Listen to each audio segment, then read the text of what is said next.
Hey everyone, welcome back to another Fear the Old Lore Let's Play of Dark Souls Remastered. Yesterday we went through the Four Kings and did a lot of the dialogue options between Koth and Frampt. So we ended up finishing with aligning ourselves with Koth a little bit, I guess you might want to say. And then after that we just kind of went through the Valley of the Drakes to round out our experience so far. So I hope everyone's doing pretty well today. I just finished watching the new trailer for The Green Knight. It looks even better than the older one, so I'm pretty excited for that movie to come out this summer. And if you're watching this after the movie's already out, hopefully it's good and doesn't end up being a flop. Emlyn, Katie, Spectrum, and Venom, welcome all back. Time to meet Idus. I don't know how to pronounce his name. So yeah, with all that being said and done, we're going to go to the Duke's Archives today, so I'm pretty excited about that. And let's see if a Grig's left, because we just finished buying the rest of his spells. We might need to go get more souls to buy the rings. I don't remember the triggers exactly. So we'll go visit Anne Orlando, talk to the Dark Moon Priestess, or Firekeeper. And then we'll come back to Firelink just to... What am I doing? Just to see if Griggs leaves. And if he doesn't, it's not that big a deal.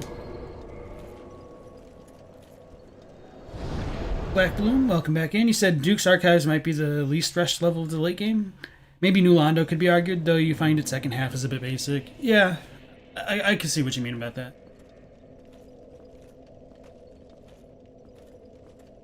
I think I saved right after ending the stream yesterday.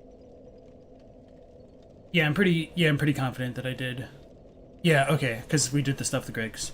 So I'll probably talk to her 2 or 3 times just to get this dialogue, because it's pretty important, I think, for understanding the dragons and everything.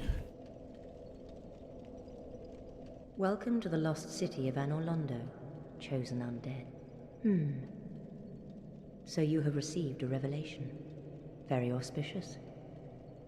I hope for the best. I pray that through you, her wish will be granted.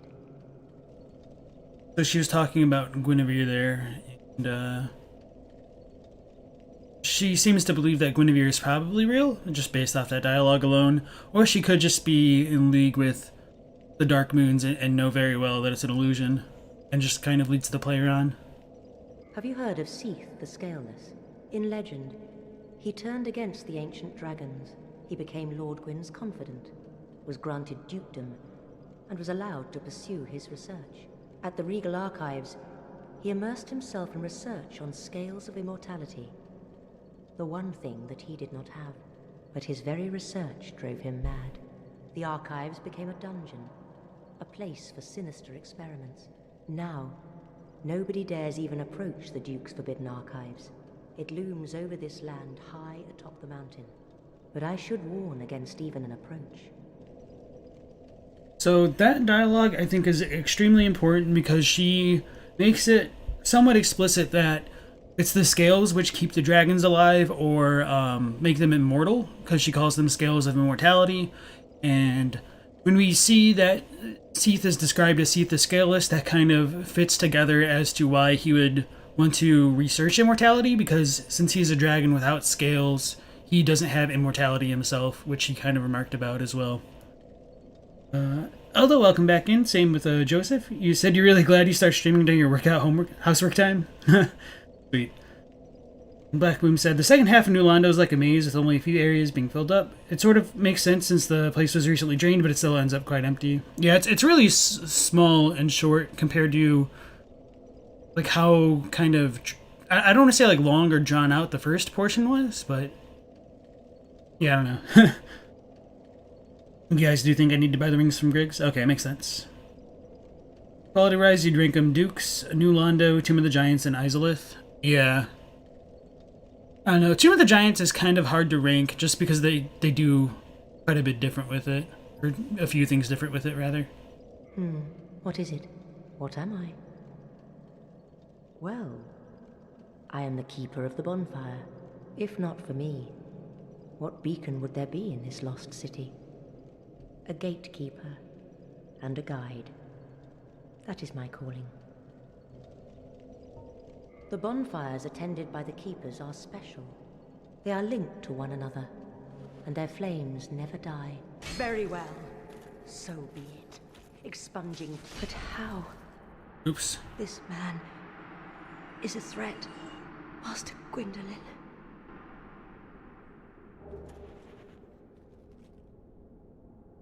Well, that was good footage. And as we see, if we do kill her, the bonfire goes absent. So we've done that before. I just recognized that she was saying things that she already had. So we're just going to reload it to get maybe a bit more footage of her talking about Seath the Scaleless, with just like a little panning camera as we do it. I guess I could have gone back to Griggs and then... Yeah, it's whatever. Spectrum, welcome back. Emlyn said, like she said, it's the one thing Seath did not have. The Dark Moon Night test might be connected to the Dark Moons, yeah. Effervescent, welcome in. You said you don't think the Tomb of the Giants is bad in terms of level design, apart from maybe too many Skeledogs. Maybe the one section where there's like the 3 right next to each other, but if you don't have the lantern, it can be, or a source of light, probably a better way of saying that. If you don't have a source of light, it can be awfully frightening.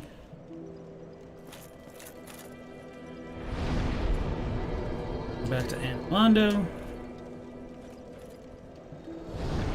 Tomb of the Giants works, it's just not super fascinating. You guess New Londo and Tomb can flip-flop positions? You'd say that New Londo is better than the Tomb, the second half is worse. Clockwork Minion, welcome in. Let's not kill her mid-sentence. No, I wanted to kill her mid-sentence because she was talking about dying. This is a little bit funny. Yeah, during the fight I probably didn't mean to kill her, so forgot, even though I just did that like 30 seconds ago. Do you think the team does a great job at having enemies lunging at you from the shadows? Real tense? Yeah, I kind of agree with that. Well, it is a real pain in the ass, especially on a first playthrough. Like, it's memorable, and what are video games other than like ways to get to have experiences that you wouldn't normally get? Okay. Welcome to the lost city of Anor Londo, chosen undead. So you have received a revelation. Very auspicious. I hope for the best. I pray that through you, her wish will be granted. Have you heard of Seath the Scaleless? In legend, he turned against the ancient dragons. He became Lord Gwyn's confidant, was granted dukedom, and was allowed to pursue his research. At the Regal Archives, he immersed himself in research on scales of immortality, the one thing that he did not have. But his very research drove him mad. The Archives became a dungeon, a place for sinister experiments. Now, nobody dares even approach the Duke's forbidden archives. It looms over this land high atop the mountain. But I should warn against even an approach. Okay, I think that'll kind of work, maybe? I don't know. I'm not too worried about anything else she'll have to say. We'll just leave her there. She doesn't have like a farewell. So let's go back to Firelink, see if Griggs is still there. He probably will be. And if so, we might just kill a few things in the archives before going back.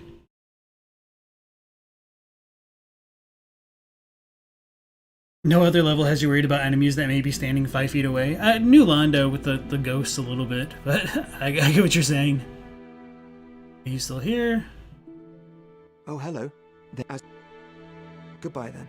Do stay safe. Let's put our sounds back on because it's kind of tripping me out.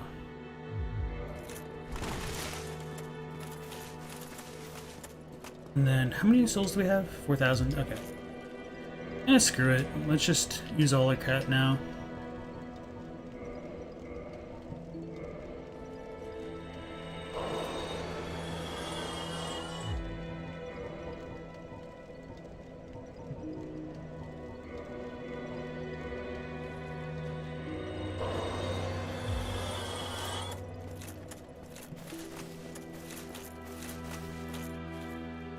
And then we'll probably go to Sen's to pick up the one ring that we forgot, and also to see if he shows up there. Oh, hello. You made it. Then let us begin. As promised, I shall bequeath Master Logan's sorcery to you.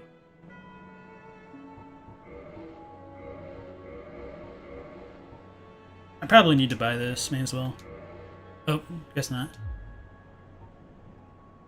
It's not that I'm concerned for Master Logan's welfare, even in this no, well... Okay. All right. That'll do it. That should help you on your journey. May we meet again. Oh, hello. Then, as promised. Goodbye, then. Do stay safe. Okay. Let's go see the old lady. Am I human? No, okay.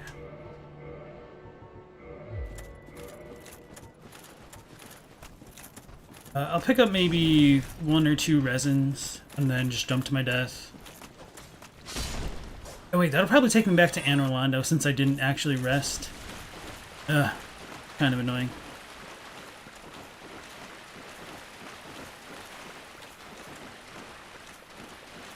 Clockwork loves how the giant's eyes glow in the dark. Someone says, you think the crystal lizards are a result of Seath experimenting with the scales? They're basically a scale infused with souls by crystals rebuilding the dragon? Oh, hello, dearie. You left me high and dry for a while there. I thought maybe you'd forgotten about me. Are you back for more of my moss, then? Plenty of it here, freshly peeled, just for you.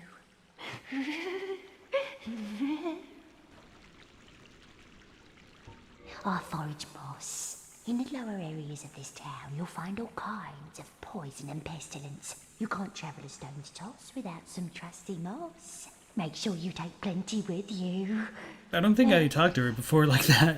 I didn't realize she kind of had like a little rhyme or a sales pitch.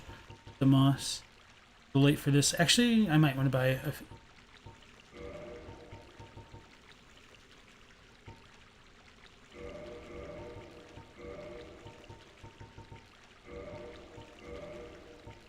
Not that there's really too much toxic stuff left anymore, but... Come again, if you please. May as well.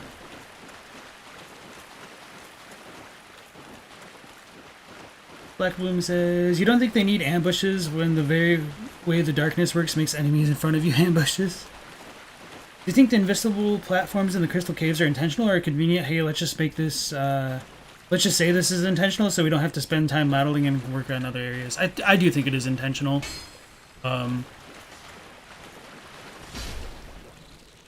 Especially because they have like the dropping, hey, we got lucky. They have the dropping, like little particles, which will kind of bounce off of the invisible ones.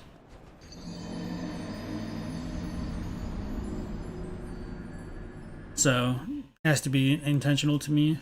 And as far as like a lore rationale for why they're invisible, I don't really know. It might have to do with Seath's research and souls and sorcery and crystals and all that. Yeah, and Black Moon says they have the models for the crystals, so it's intentional. It's just the same crystals you've been stepping on the whole cave. You don't know the angle and size of them, though. No way, it isn't intentional with the way you fall and drop. Okay, yep. Very intentional. Agreed. So, our boy should be gone. What the hell? Maybe we need to go into the archives. Oh, hello. Then, as promised. Goodbye, then. I'm confused. Maybe going to Sen's will change it?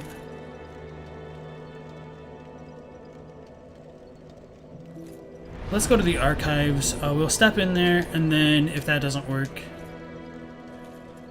we'll probably just go to Sen's. Dude doesn't want to die.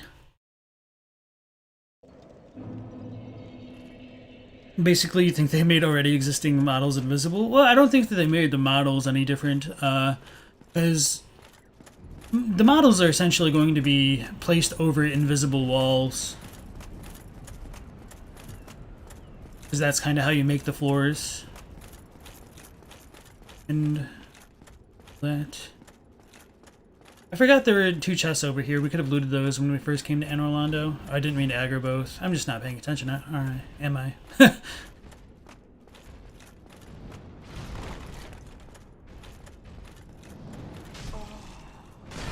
Damn it. Wasn't smart.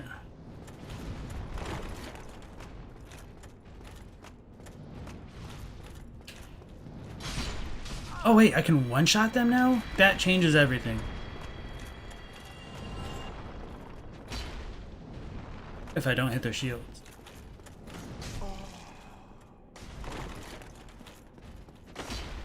How did that not hit?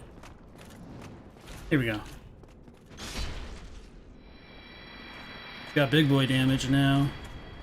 And, oh, I guess mimics are also a lot duller than the real chests. And, so the first time we came through Anor Londo, way in the distance over there, I had my binoculars out, because I always do.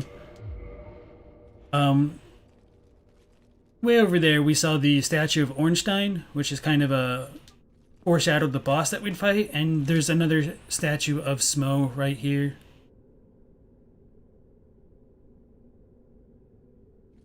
So despite Smo not necessarily being one of Gwyn's 4 knights, he is still given somewhat of a place of prominence. Or maybe just coerce somebody into making those statues, who knows?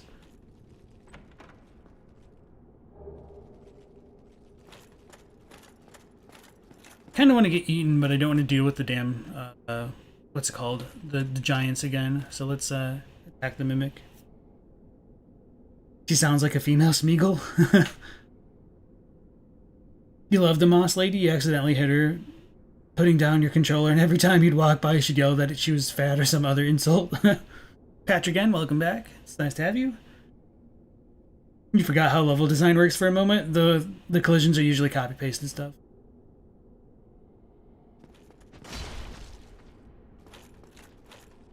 Oh yeah, I need to attack it. I'm just spacing. Holy crap.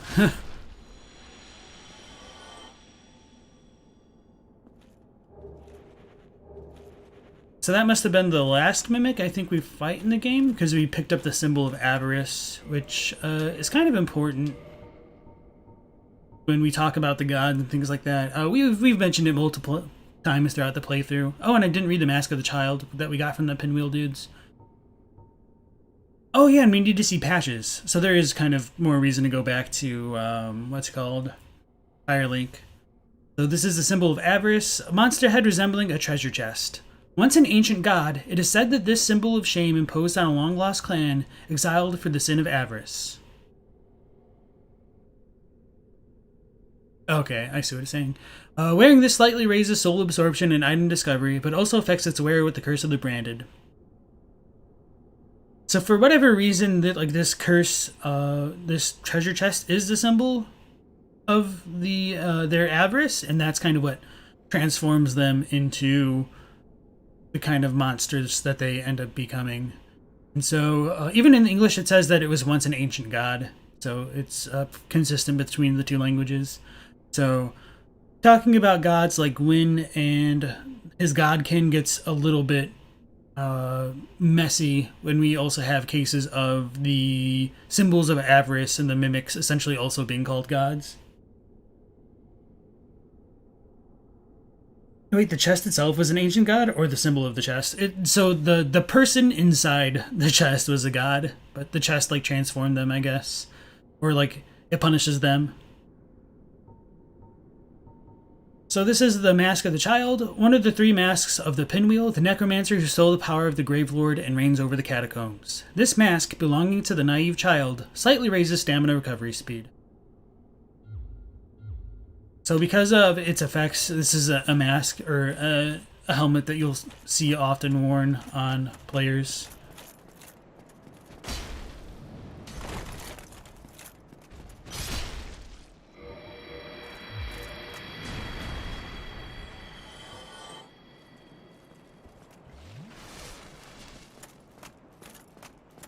Guess we could look back out over Anor Londo. I don't really think there's anything too crazy. And, as we like look up ahead over there, we saw like the Duke's archives before.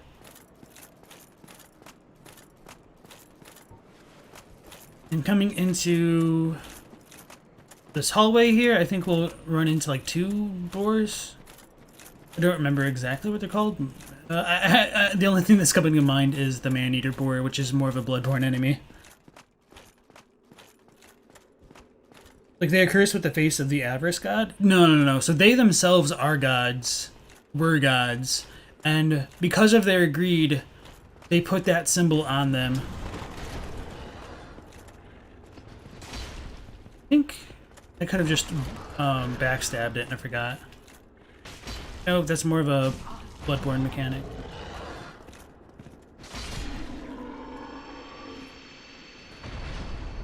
So the next one will probably drop the head.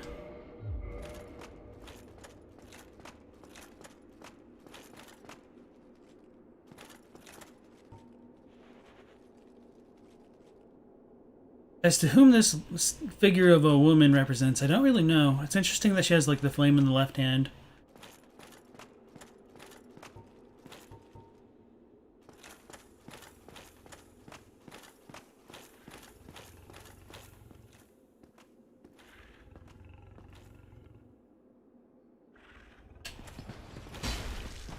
Oh. Why was you facing that way? Okay, so I did hit it the first time. I thought I missed. The Fang Boar Helm.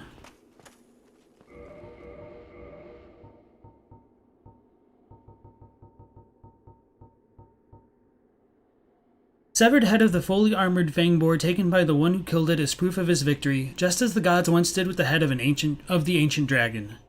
Can be worn on the head as a surprisingly sound piece of protective gear. So, I've mentioned it multiple times, and you guys are probably already sick of hearing it, but just singular and plural isn't often very clear in Japanese, so I feel like them saying that they once did it with the head of an ancient dragon as opposed to like the heads of ancient dragons just kind of goes to show that I think the localizers didn't always know the context of the game's text that they were given, so they just kind of had to take guesses. So this doesn't fully work out in terms of what we kind of see in Anne Orlando, with the one room filled with a bunch of mounted heads on the walls. Really not too much else we can say about that. So coming into the archives here, we do get another bonfire. I don't think we can warp to this one specifically. Let's go back to Firelink Shrine to see if Griggs is left, since we've now come in here, and then we'll also go see Patches because I totally forgot to talk to him. And I was surprised that Logan left so soon because I thought you had to step into the archives for him to disappear. I guess that information was wrong.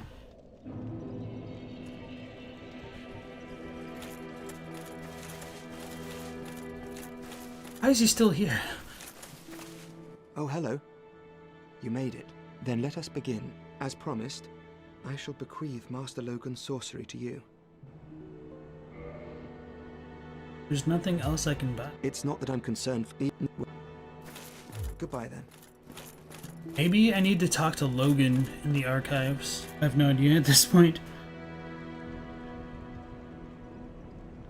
Joseph says, but what is the lore implication of the animation for backstabbing boars in Bloodborne? It's the Darker Hunter technique. That's all that can be said about that. You sorry fool. He's angry at us for joining Koth. Be the chosen one. Enough. I shall slumber until I am awakened again.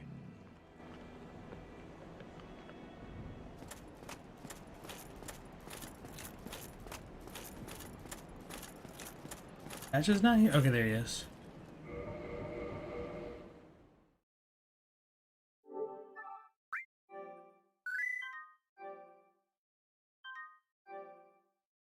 Oh, forgot to turn Nightbot on. Whoops.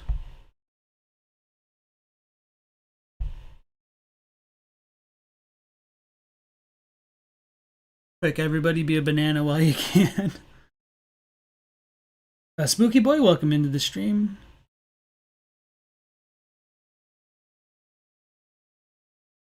Length says, you have to free Logan from the cage, then talk to Griggs. I already did that, and Griggs didn't leave.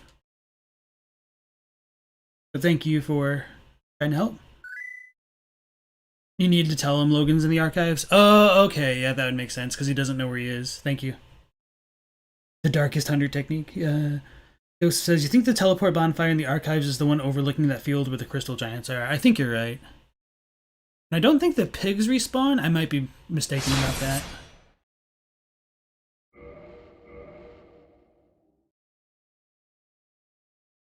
It's a very Dark Hunter technique. A technique that reaches where light cannot reach. Indeed.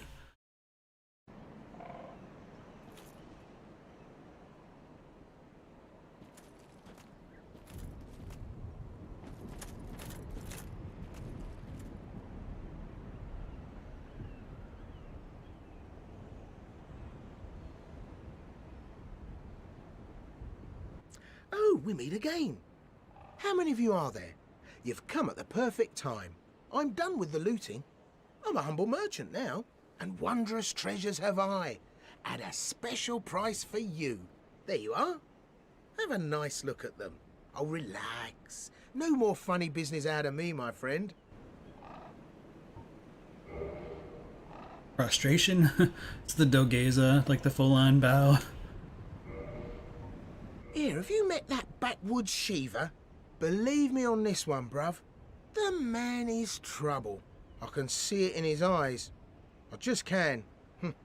No doubt about it. Watch him. So OBS just died for a second. Hopefully we'll be back live. Alright, so I think I'm live now. So yeah, I was gonna say, I wonder if Patch just says that about Shiva, because Shiva's kind of a collector, and it might be driving Patches out of the market a little bit, since he's also like looting people for rare items. Yeah, have you met that sunbathing Solaire? Believe me on this one, bruv. He's a complete idiot. But he happens to be an awfully strong idiot. So just nod your head and keep him on your side.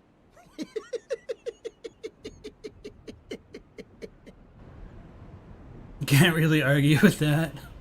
Wait, have you met Petrus? That self-proclaimed cleric? Believe me on this one, bruv. The man is scum. Don't you be fooled by his claims to do good. They're all the same, those rotten clerics. Oi, have you met Lautrec the Embraced? Believe me on this one, bruv. He's completely mad. He wouldn't think twice about cutting somebody down. So watch out for him. Especially if you've humanity to spare. So with his dialogue here, I guess in general, characters like Patches can be a bit problematic for trying to approach how much we can believe the characters, because to a large degree, Patches is obviously untrustworthy because he'll kick you down a pit multiple times and try to loot your corpse because he's, you know, opportunistic. And so it's really easy to just cast him in a bad light as a bad person. But if you kind of get away from those moral failings of his, he still does tell the player a lot of truthful, useful information. And so that kind of becomes problematic when we look at characters like Koth as well, because at a very surface level, Koth is just wallowing in darkness in the abyss. He's created the Dark Wraiths and all those terrible creations in New Londo, essentially, and he claims to tell us the truth as well. So maybe characters that are untrustworthy at a glance or on a first impression can end up becoming more trustworthy later on in the game, or once you get beyond like the general appearances and introductions, you might get to learn more about them and they'll open up. So I think just in general, because of how the games work like that, I feel like what Koth tells us is the truth to a large degree. And he might be manipulating us somehow, but at the very least, he's not outright lying to us, I think, just based on the kind of interactions we can have like characters with characters like Patches throughout the entire series, essentially. You guys love his laugh? All good in the hood? Sweet. There's less concern for dignity and grace. It's a game that indulges in being ugly and grotesque. Defeating a boss in Bloodborne literally ends with blood raining from the sky. Yeah, that's one of my favorite things about Bloodborne. You think he's trying to gain your trust by bad-mouthing others? Trusty Patches is surprisingly trustworthy on the subject. He's right about Lautrec and Petrus, yeah. Kind of Solaire as well. Like, you don't want to make Solaire angry. And he isn't the brightest. I guess that ends up becoming a pun. Patches is an honest scumbag, yeah. Hilda says, you think Patches knows Shiva's the one to watch out for because Shiva originally wanted to kill for the Cast Blade? So Patches knows the other characters in Lordran. And Effervescent says, was the stuff Patches was saying about Shiva cut content? You think Shiva was supposed to invade you at some point if you remember correctly? That's a good question. I don't know. Being a douche makes you good at noticing other douches? Maybe. Moral failing of trying to murder and pillage your corpse? Understatement of the century, lol. You think the guy in American Psycho is pretty honest too? Yeah. So, it is kind of funny though. Like, you can be an absolute scumbag, but you don't necessarily have to be a liar. And so, at the very least, I don't think we can call Patches a liar. Your stance on Patches is that he becomes trustworthy once you know his shtick. You can always trust him to kick you in the back. Yeah, you can count on that. Especially with the whole, like, lap quest line. Every game he's in, you can just do the opposite of what he asks. Okay, so Shiva did originally have a quest line, so that might be why Patches talks about him. But either way, it's still kind of interesting that Patches tells us to watch out for him. So I was just thinking Patches might be trying to manipulate us to kill Shiva, maybe to get more items, even though you don't really have that happen in the game. That would have been kind of cool, though. Patches' voice actor, William Vanderpuy, is actually quite a famous actor. Check out his IMDb page. Joseph says, you wonder if Patches' VA is into these games or is aware of how infamous the character is since he's been in a bunch of these games. He's a liar. He told you about shiny treasures, but they were just pebbles. Fair enough. I'm done with the looting. I'm a humble merchant now, and wondrous treasures have I, at a special price for you.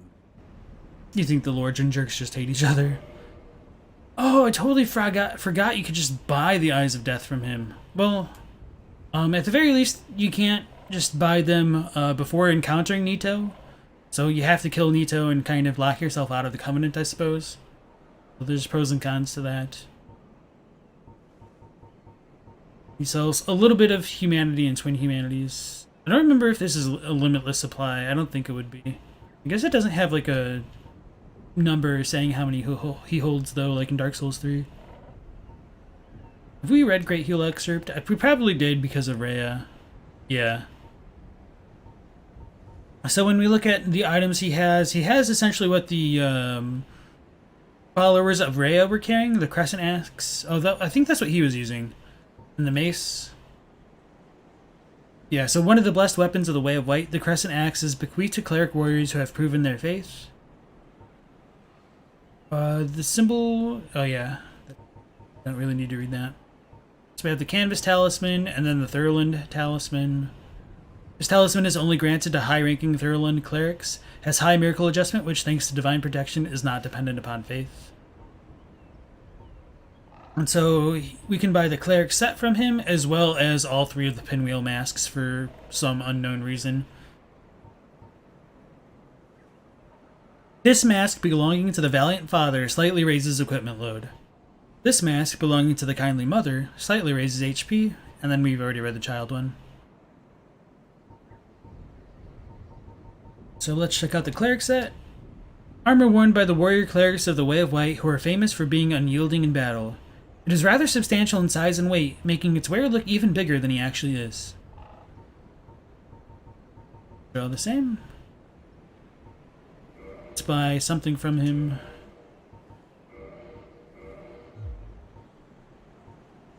Right. Good stuff, eh? Don't you forget who got it for you.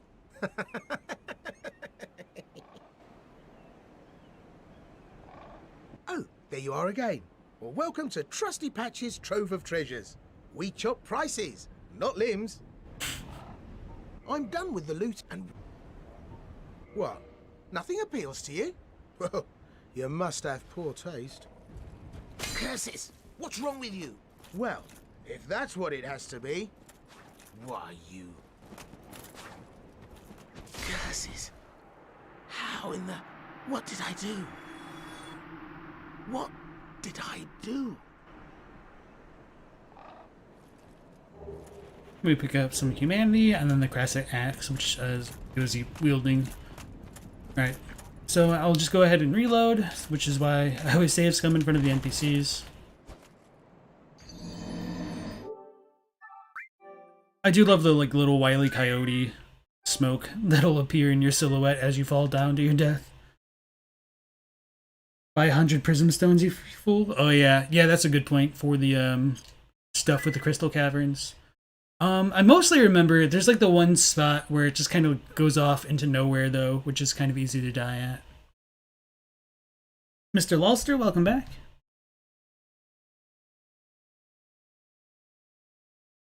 He may have a twisted sense of friendship at this point since you spared him, some sort of partner in crime. Katie says, "Oi, me mate Patches may not be the nicest, but he ain't a liar, at least he tries not to be." Thick armor. He's done with the looting until he runs out of stocks. Yeah. Alliteration, that's what you did. Interesting how he says, "What did I do?" as if he legitimately did not know why you were pissed. I mean, it's the life of a klepto. Oh, we meet again. How many of you are there? You've come at the perfect time. So let's learn that gesture and then pick up the damn prism stones because I would have forgotten. And then I'm not too worried about anything else. Right. Good stuff, eh? Don't you forget who got it. So let's go back to, what's it called? Archives. And then, when we go down to Izalith, we'll need to take a detour to Blighttown. We'll do the stuff with Laurentius and Quailana. So I shouldn't spend my souls when we finish up in the, what's it called? The damn archives. Okay, so there isn't a warp. Kind of what I thought. But I think right now we'll only have to kill the one giant. He tried to kick him, boo. How many of you are there? What is that supposed to mean? I don't know. Because he doesn't think we're a cleric there. We already talked to her multiple times.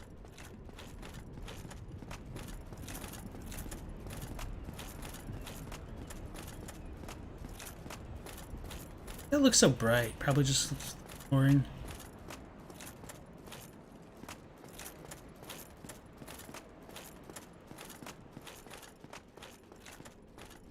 So the mimic's gone.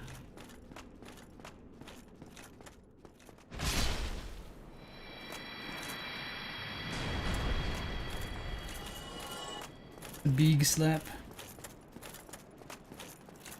You did it to clerics, it's 110% justified. Yeah, I suppose I could look at Patches' dialogue, especially since, like, the whole "how many of there are you?" Maybe it just shows that other people have visited his shop, I don't know.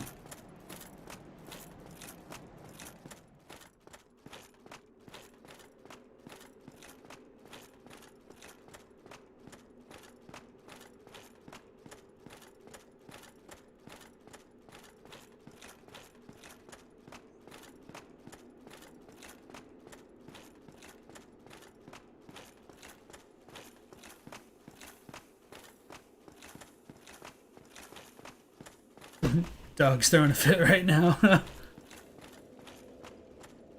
Not giving her enough attention. Feels bad, man.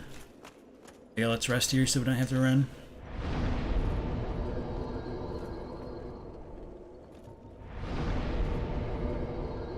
Oh yeah, Mike, what? I used the Grant just to show off its attack. I forget, that's probably like the real reason for the durability. To, limit how much you can abuse, like the special moves. Oh yeah. And now that we're coming into the Duke's archives, we see more like book stands. Like these aren't like bookcases, but they've got like the books open so people could read them. Actually, I wonder if the textures are better. This is probably completely illegible. Yeah. And, like lecterns and stuff like that. And I don't remember what these things are. They kind of remind me of like astrolabes.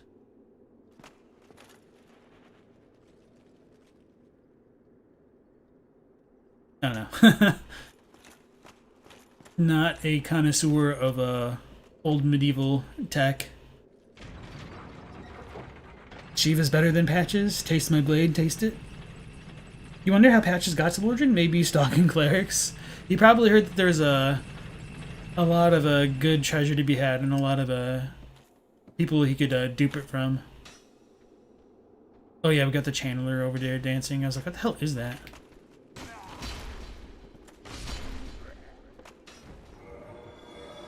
Okay, didn't take too much damage. Well,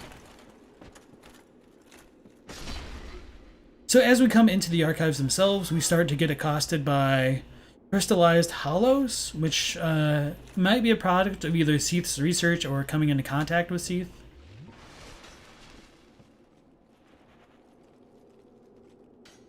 So as we see, they've got crystals coming out of their skin. They've turned blue, and this will kind of be relevant when we look at these crystal golems. Oh.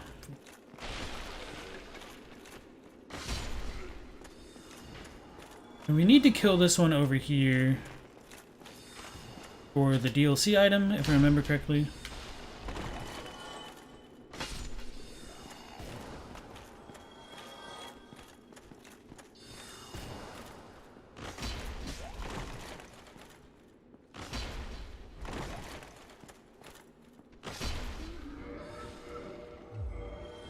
Definitely be good. Oh. So we can pick up crystallized weapons from them as well. And the weapons don't say too much. We don't already know.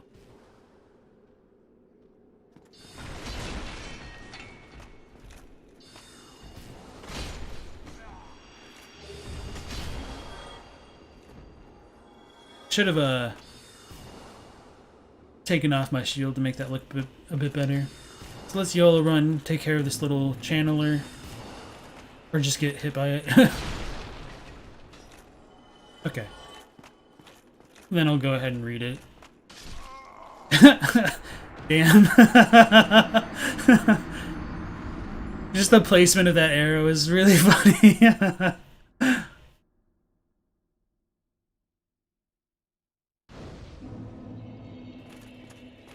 Well, this will be a good spot for us to read the broken pendant anyway.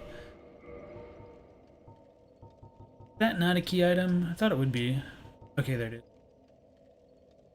it is. Poor Crystal Golem. Patches needs to be careful with duping treasures. He could get banned from the server. They are a device to track the planet's movement. Okay. Sundials? Shrugs. Who put sundials indoors? Scientists, that's who. I mean, if they can conjure light, maybe they have their own suns. They could tell the time that way. Obviously, a terrible, terrible joke. So, broken pendant is half of a broken stone pendant. The vine appears to originate from Ulasil. A powerful magic can be sensed from this ancient stone, yet men of this time can neither manipulate nor sense its power, which has a distinct air consisting of both reverence and nostalgia. So, I think it's really unfortunate that you can't really zoom in on the icons. Not that I think this one in particular would reveal too much. Actually, let me double check how to do it. I don't remember the commands for it.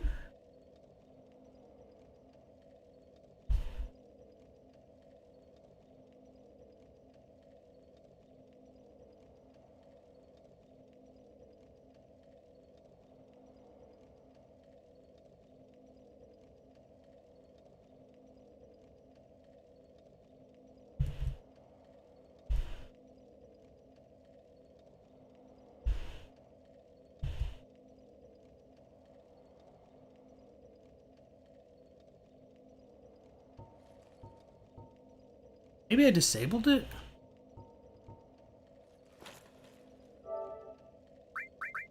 Accessibility.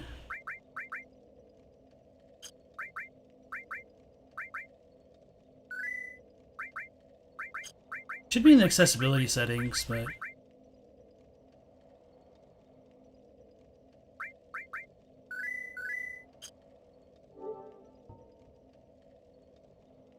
Okay.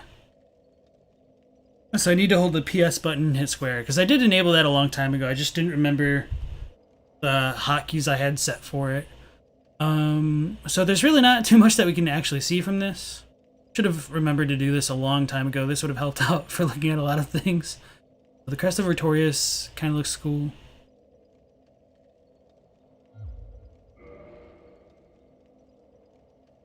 It's probably a low quality JPEG anyway, yeah. But it just kind of reminded me that I wanted to look at it. Anyway. It's like a shard attached with some strings. Yeah, and as far as like the vine goes, I didn't really see a vine in it.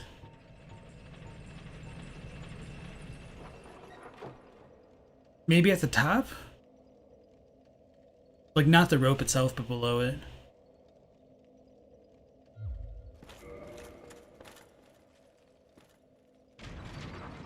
Joseph says, you didn't know you could zoom in? Yeah, so you need to go into your PlayStation settings and enable it first. And, you don't do it from, like, pressing the, PS button to go to the settings, obviously. Like, that didn't work for me. So you have to go into, like, the big on system settings.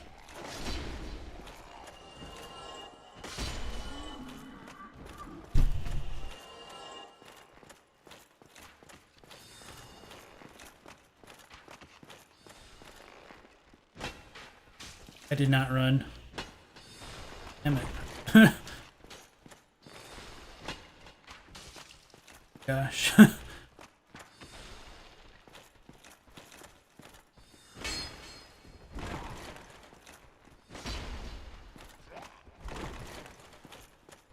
Oh, so that one got buffed by a channeler.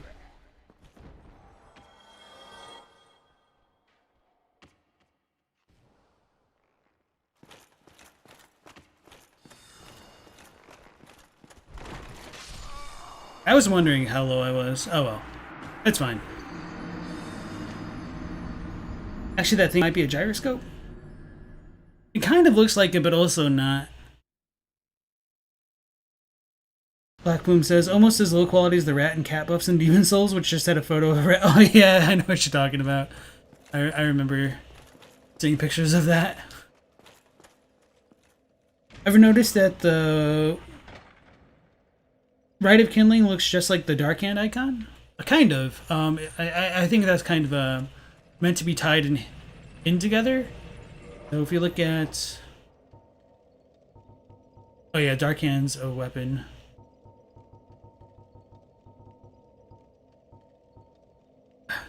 Forget you can't actually zoom in. Like it does have that like little soul looking like thing in the middle that could be humanity, and it's got the red surrounding it and what looks to be like a really deep, dark, reddish, fiery type aura. First is the Rite of Kindling.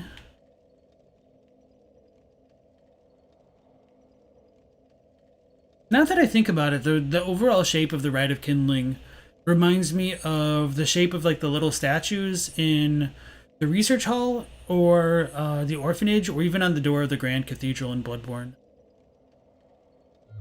Like, it's not a one-to-one match, obviously, but just reminiscent of each other. Welcome in, Tetsuo. What'd you miss? Just got the platinum for DSR. Also, how'd you zoom? So you need to go into your PS4's accessibility settings from like the main menu and enable the zoom function.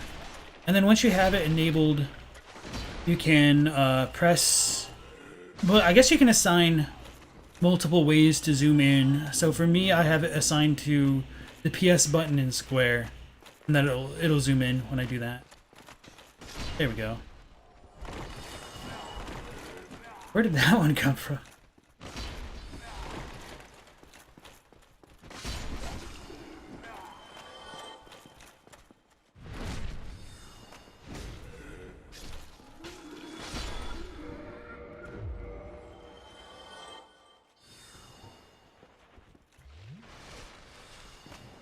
We can leave the crystal golem for now. I mean, I guess I might need to kill it for just to farm some souls. Forgot that they can destroy tables.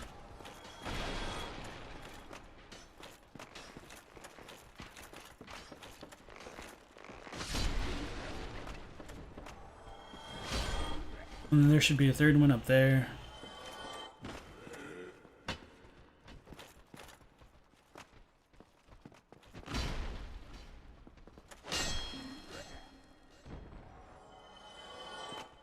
Let's kill that one up there, and then we'll be able to like look around a little bit.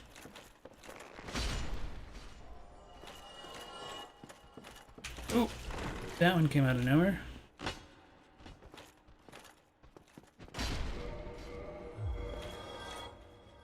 So that chest over there, that's where you get the Avalon in this game. And I think in all of the games, the Avalon or Evelyn kind of appears in libraries. So I don't know if there's something equivalent to it in Demon Souls, and that might have been the reason why Miyazaki said he had to put the Avalon there. But it's just something that I kind of noticed recently. As the Evelyn, the like blood-tinged not crossbow pistol, can be found in Canehurst, and in Dark Souls 3 the Avalon is found in the Grand Archives. Oh shit, I didn't mean to do this. Whatever. It's fine. It's where we need to go anyway. We'll explore more of it as we have to get back around.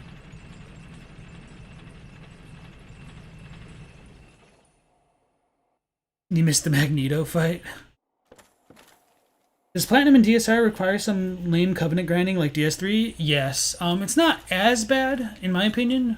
Especially with the Remastered being able to turn in multiple items at once. But it can still be a real pain.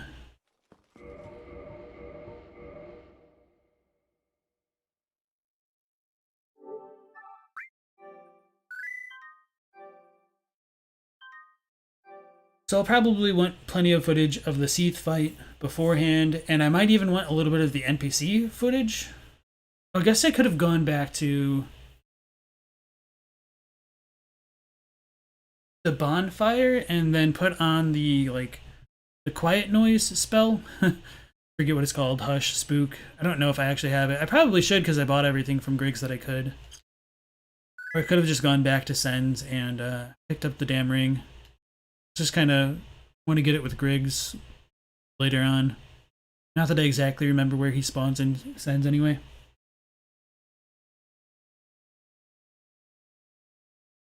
Crystal Knight can parry you, be careful.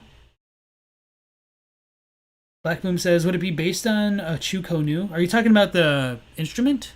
Not like the Chinese instrument, because I have no idea what that is, but the circular thing that we were looking at a moment ago?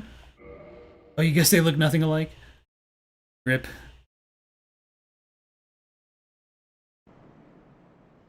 Joseph says, they were spoiled by Sekiro's trophies. The Platinum is pretty generous since you pretty much get it by doing everything. Yeah. Also, I don't remember if I said it, but congrats on getting your Platinum. I remember when I got my Platinum / all achievements done on Steam, the final thing that I needed was the Drake sword. It's kind of funny. But yeah.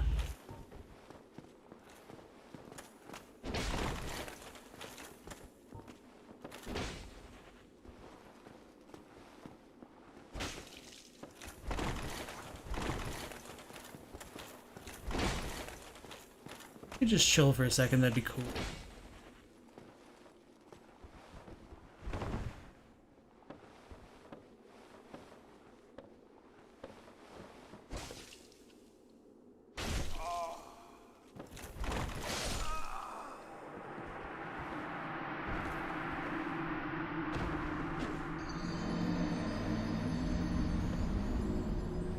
Okay, I think that's actually decent enough footage for what I might need. Not that I ever really expect to use it, but you never know. Let's check out the attunement stuff that we've got. Oh yeah, wait. I thought I should have enough to... Oh, never mind. I just didn't click in.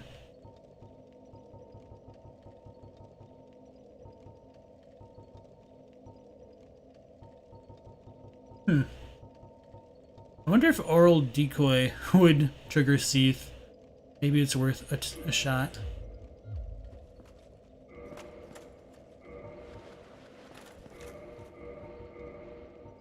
I need to equip a catalyst.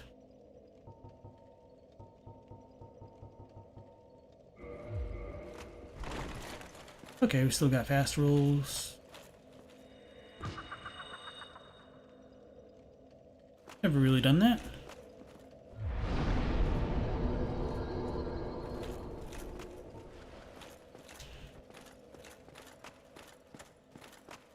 So we'll just zoom past everything and go up to Seath.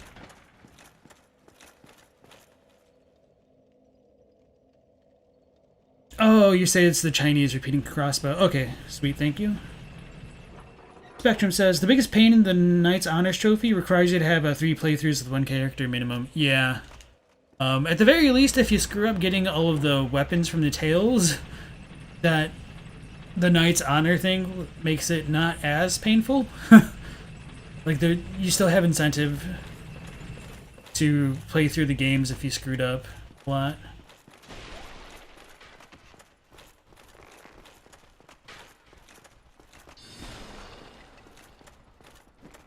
I don't think there's anything down here, like, really noteworthy.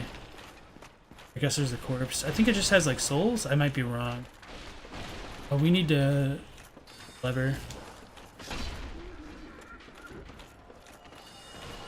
On this side? Where is it? Okay, yeah.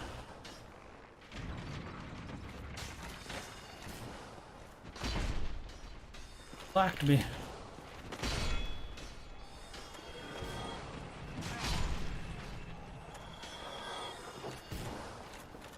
I should send this down.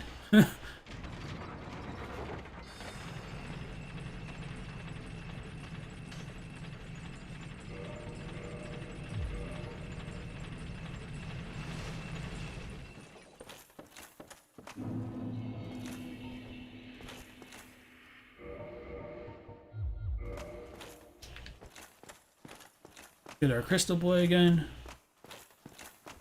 And so when we do look at his set, the little symbols on it also resemble what we see on the Avalon.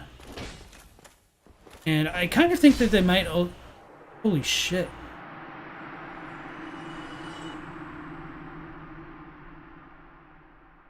I thought crystal boys weren't so brittle. Holy crap. I was going to say... Wow, that just totally lost my train of thought.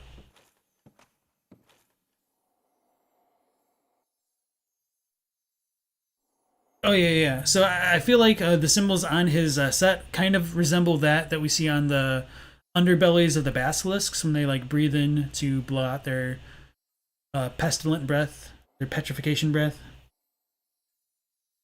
As we go in further, we do see, like, more and more crystals, like, appearing on the walls. So this is kind of a clue that we're getting closer to Seath. Actually, I wonder if we could look out the windows. Oh, you can kind of see Anne Orlando. That's cool.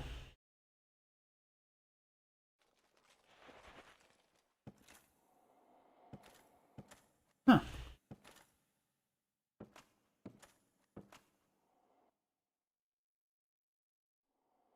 I like that they put that much attention to detail in a place where you won't really see a ton.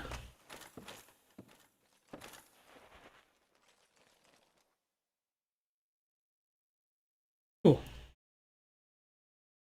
Wasn't the Avalon in DS2 a facsimile? Did they add blood to the Knight's head? I don't think so. Let me scroll up. 80 says, the Avalon is in the Undead Crypt in Dark Souls 2, but you don't know the lore of that place. You aren't the only one who lacks knowledge on DS2. Thank you. Yeah, so I think the crypt isn't a library, but maybe somebody else knows better. You don't know if there's other repeating crossbows in history. It seemed like it was very niche. And rather than looking like 3 crossbows at once, they seem to be a small crossbow with a larger square box on top. Okay. Someone theorized that guy who was killed was the one who made the Avalon. Yeah. I can't say whether or not he created the Avalon, but it's an interesting idea, I think. Azanthus King Jeremiah, welcome back in. It's been a while. Crystal boys must have low durability like crystal weapons. It must be. Hawkshot theorized the Crystal Knight made Avalon. This is why you don't play with weapons, LP. They're not a toy.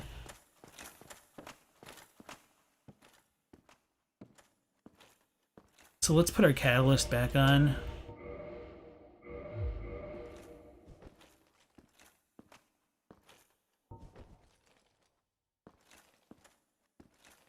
And so you guys said if you like don't make any noise when you first come into Seath's arena, he won't notice you. So let's test that out. We did save scum right beforehand. I wonder if my armor itself is going to be loud enough. Oh, so we could probably... of course. We could probably zoom in then if he's not immediately aggressive and get decent footage. Let's go down. This will probably be... So... Wait, he got aggroed. He became aggro.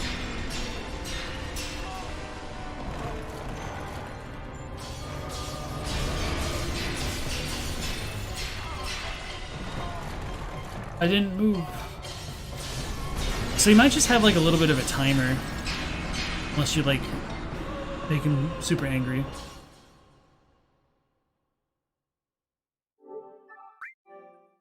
Actually, no, let's just do it again. Oh no, because we wake up here, yeah. So I was thinking ahead of time.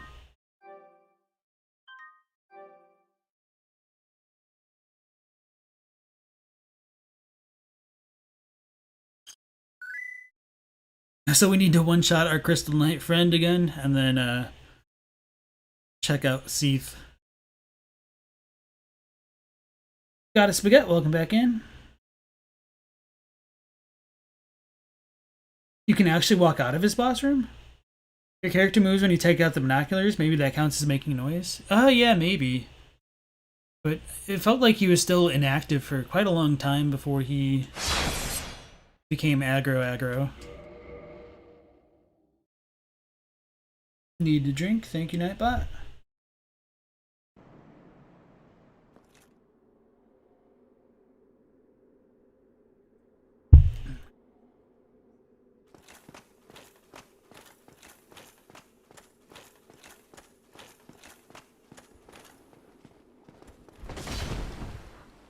Okay, so that time didn't one-shot him. So maybe I just hit him in the sweet spot before? I don't know. It's a little bit of a shame he doesn't drop anything. There aren't really mentions of him, or like concrete ones. Oh yeah, Crystal Lizard in a crystal spot. Who'd have guessed it? Doing Titanite. Oh yeah, and I guess it is a good point that the crystal lizards also quote-unquote disappear, so it might be like a property of crystal magic or sorcery, since those are kind of all intertwined. Alright, I do have that pulled out. We need to die anyway.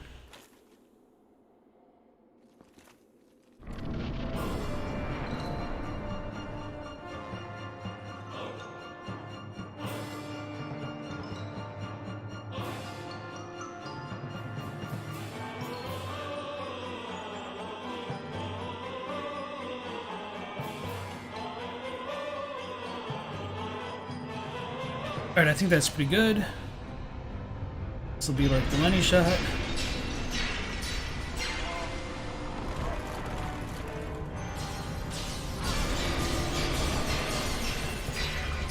Wait, was that a summoning sign above me? No, that looks strange though. Okay, I'm gonna reload. And then we'll try like walking around a bit, and then we might reload it again and make a lot of noise the next time.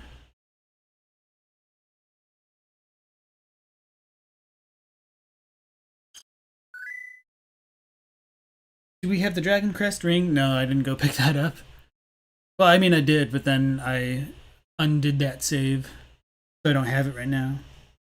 Oh, not this arena, the Crystal Cave arena when you kill him. Okay.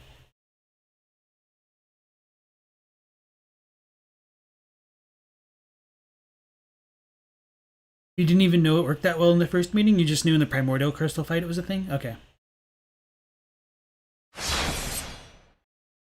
I can go back and get that now. I was gonna try to wait to do all the stuff with Griggs. Maybe it might be worth doing now.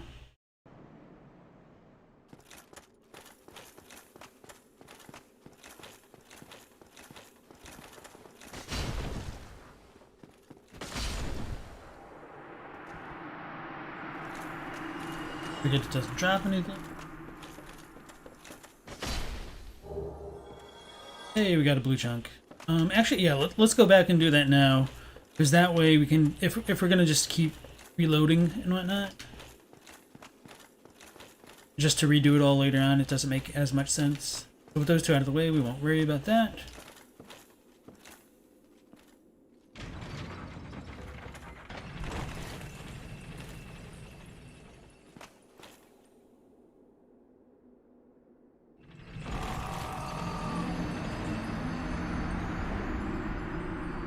I figured that was the fastest way to get back to the bonfire. Maybe not with the loading screen. I just wasn't thinking about that. Probably close enough. Would the undead perish? Let's see if Griggs is still there. He probably is because we haven't told him about Logan. I mean, I'm pretty confident at this point. But just to be thorough about everything. Yep, okay.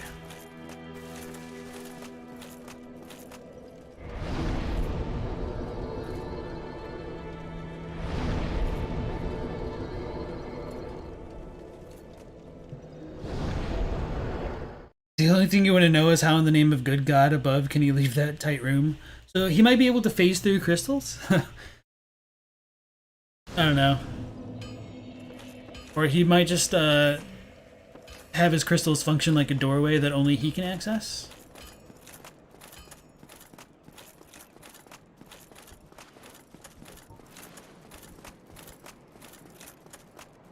And we can reattune the Hush spell, now that I think about it.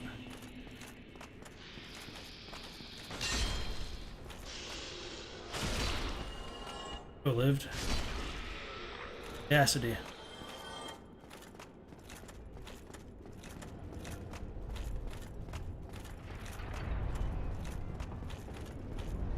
I guess I could have gone to Anor Londo and then just jumped down everywhere. Either way, I mean,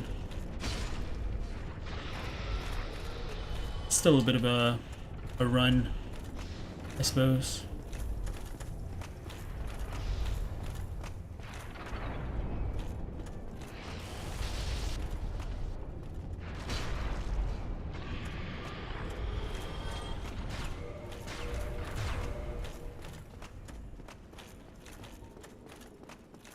So now that we've come back to this spot, the boulders will like reconfigure themselves to come out this way?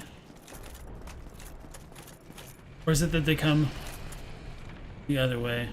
Like you hear the thing turning right now.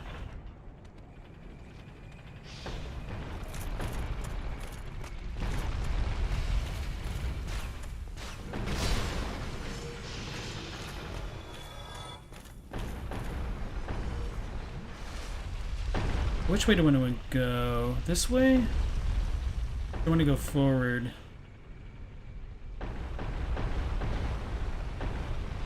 Let's just go up to the top. Easier to figure everything out from up above. Hey, we did it.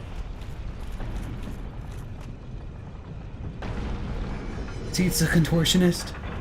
It's cool that his magic's able to interfere with the bonfire spawns. Yeah, I didn't even think about that. That might be worth trying to examine a bit further. But I don't know. Because I don't really know if there's a good explanation that can be had for it.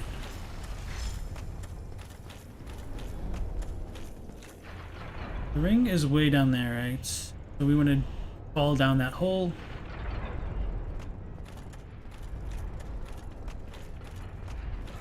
The snake boy. Pretty confident this one was okay.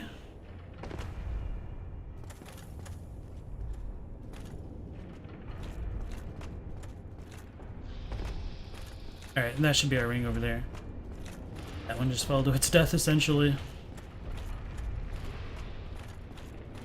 I guess we could try to deal with all the Titanite demons shooting at us. They didn't show them off, and there's going to be some items. think that jump was fine. Not like that, though. Well, at least we got the ring. I won't worry about this until we do the stuff with the Griggs.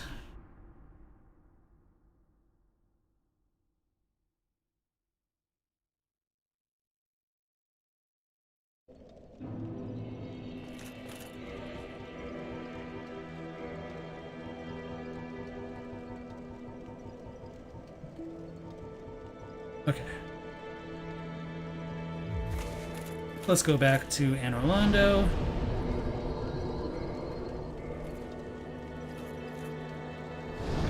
Oh, we did buy his rings, Spectrum. You got more from that lizard? Professor Gomez, welcome back in. He said, greetings, have a nice stream. What are we doing today? God bless. We are doing the Duke's Archives. And so we're just kind of testing out how blind and deaf Seath is. So that's why we went back to get the Slumbering Dragon Crest ring, so that way we don't make sounds when we move. I'll probably... could equip that now, but I guess the giants will see me, so it's not that big a deal.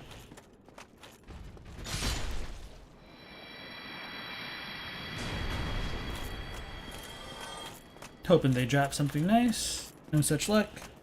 Dark Souls is so unrealistic. Giant bosses in small rooms rarely make sense physically.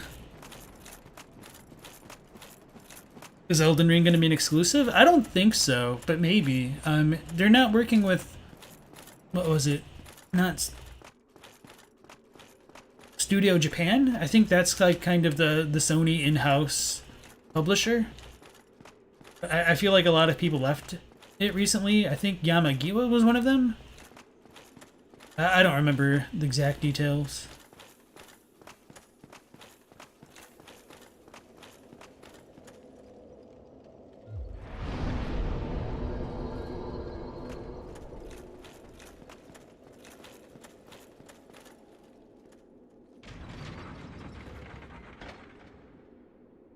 Sony owns Bloodborne, so meh. Yeah, as much as I love Bloodborne, I would like more people to get to experience it, whether that be on like PC or even Xbox or even Switch. Not that the Switch can really handle it, I don't think. Actually, I heard rumors that they were going to try to port Dark Souls 3 to the Switch. It should be pretty crazy, but...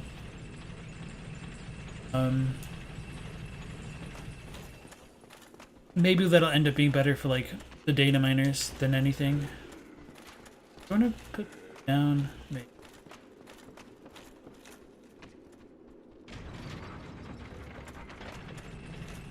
Idiots.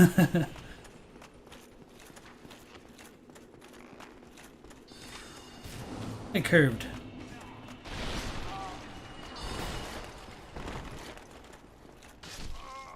Who's the idiot now?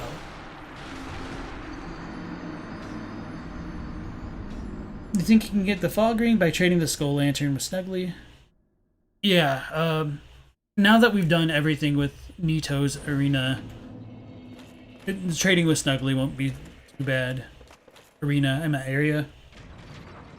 Elden Ring ain't coming out until we've all reached Elden Age, essentially. Xanthus King Jeremiah says, if Elden Ring's exclusive, you'll go hollow. I think if you're not already hollow from the wait, what else will make you go hollow?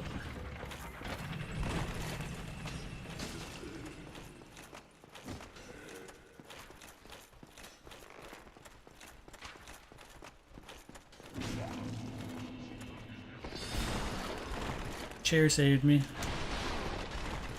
Roll. I can't roll through chairs?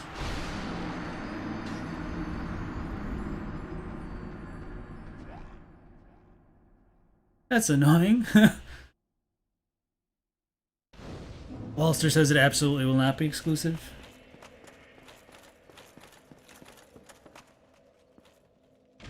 It'll have microtransactions. Hades waiting until Sony no longer cares about Bloodborne, then you'll be able to emulate it. Yeah, kind of just need more graphic processing power, essentially, to be able to emulate it super well. Then maybe we'll get lucky and have people like Lance release a 60 FPS patch for the PC.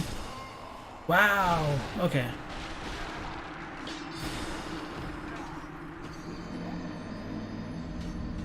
Surprised me. This time I was just gonna hit the channeler, but it didn't get close enough. Let's stand to the left side of the door. Put on a ring now.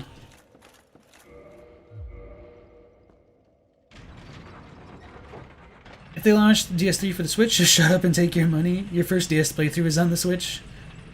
Shame, you actually think the Switch version of the remaster is the best looking of the lot? It was delayed for like 5 months compared to the other versions, and it shows in the graphics department? Really? I think you're the first person to like mention that to me. Not that it was like delayed, but yeah, actually you'd be the first for that as well. Damn things.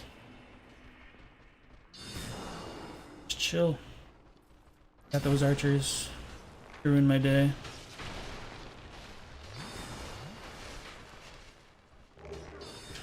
Yep, those were indeed just souls.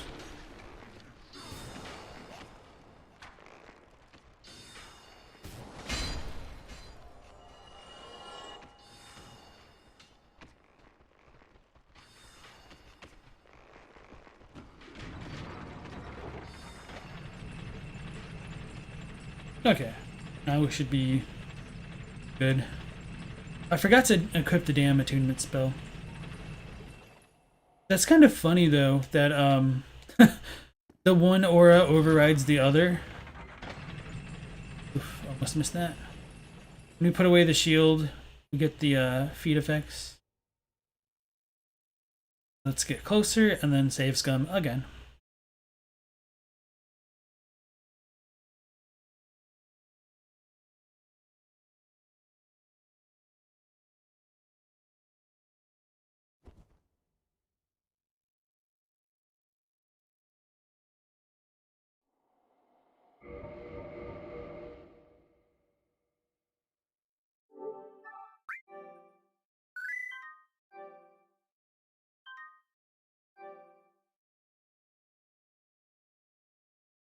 Those chairs have killed you so many times? Okay, at least I'm not the only one. I'm used to being able to just roll through a bunch of crap like in Bloodborne and Dark Souls 3. Degree, you think it was... Oh, sorry, misread that. NAMCO may play it safe and just let them do what they want since the company showed that they can find another publisher if they need to? Maybe. That's a good point. And to a degree, you think Activision was playing it safe with Sekiro? Yeah. I feel like they definitely made the game cater a bit more to casuals, despite, like, you know, all the controversy with its difficulty.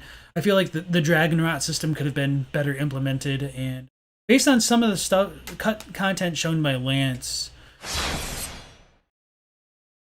I feel like they wanted to, but maybe, and, you know, this is like the tinfoil hat theory that the publisher's like, oh, don't make the game, like, too hard. You want to make it somewhat accessible to the gamers, so they probably scaled it back. But again, that's just like wild speculation, and it could have just been FromSoft entirely.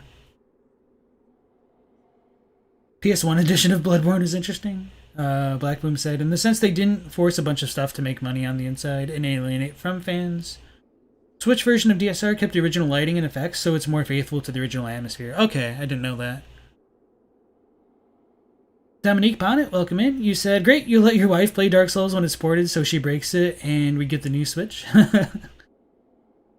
Oh, Lance McDonald of the Moon, grant us 60 FPS. The hush effects makes you feel the game sound is broken. Yeah.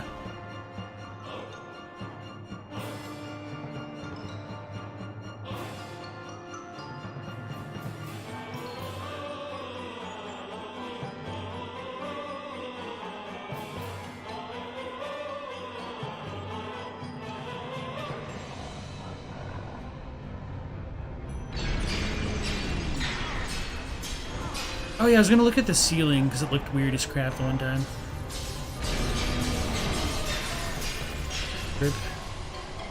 Oh, it might have been like a crystal from a specific angle.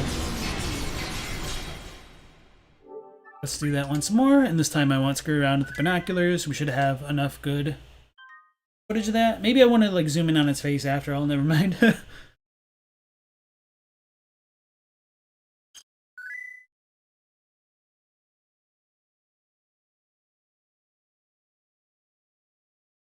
Yes, apart from being vital to the story, completely unnecessary. Dragonrot? You think it was you think From just wanted a combat-focused game? Merc, welcome back to the stream. Can you go back to that room for Logan's quest so you can get a good look at the ceiling then, maybe? Yeah. I just didn't want to forget, because I tend to do that quite a bit. That rhymed.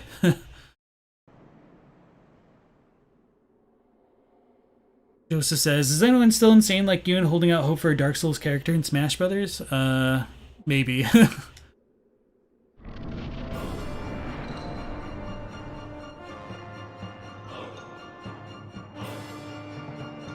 So let's run in faster this time. He doesn't really seem to notice right away.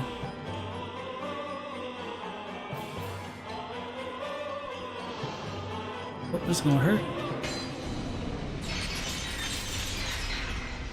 The different kind of crystal breath that he uses.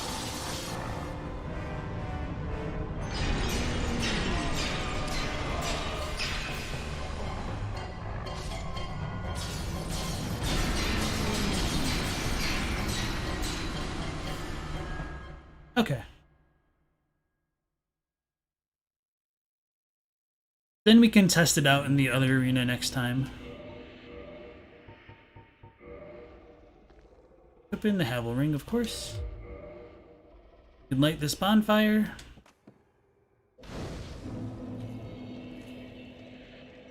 When we rest at it, we still can't warp out, which is pretty crazy that his magic is able to cut us off from the other bonfires. Maybe that shows a connection with the Painted World, because the Painted World functions similarly. Which might help with some of my crackpot theories about that. Try to make that look better then.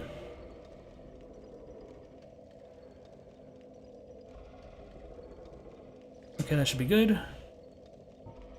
We lost all of our souls because we actually died. So this is one of the locations where you might want to use the rare sacrifice rings if you want to keep your souls and humanity against Seath.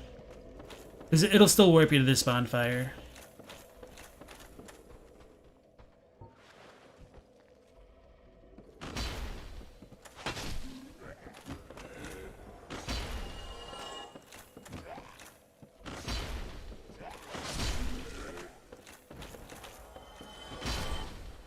So I don't think there's anything from killing these ones. When we go to this door, it says that it's locked. So what we need to do, and this is kind of funny, there's going to be Serpent Man just chilling on the side of the cell here. So if we attack it and kill it, we can pillage a key from its body.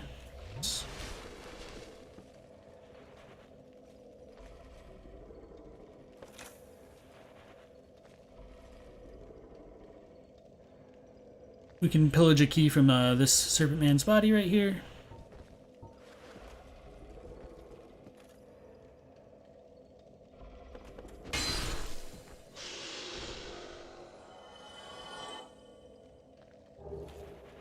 The Archive Tower cell key, which allows us to escape.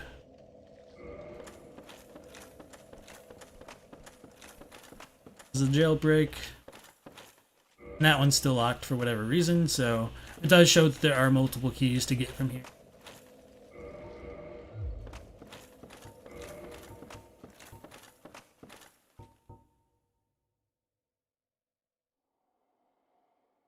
Blackboom says, oh yeah, story-wise, Dragonrot's super important. Gameplay-wise, it's an annoyance at worst and nothing at best. It never really benefited the experience. Yeah, that's kind of, I feel like the publisher probably held FromSoft back from making it have more consequences, because people would probably feel really crappy if the NPCs actually started dying on them as a consequence of them not getting good. But Sekiro was actually really hard until you figured out how to play it. Sekiro combat's focus makes you hope that Elden Ring will go the other direction and expand on RPG mechanics. Maybe. Hopefully. Merc says, Dragonrot doesn't even affect the game. It temporarily stops you from doing NPC quests, but most NPCs in Sekiro don't have lengthy quests that are vital to the game. Yeah, fingers crossed. You're making Mikolash look sane with those statements about Smash Brothers.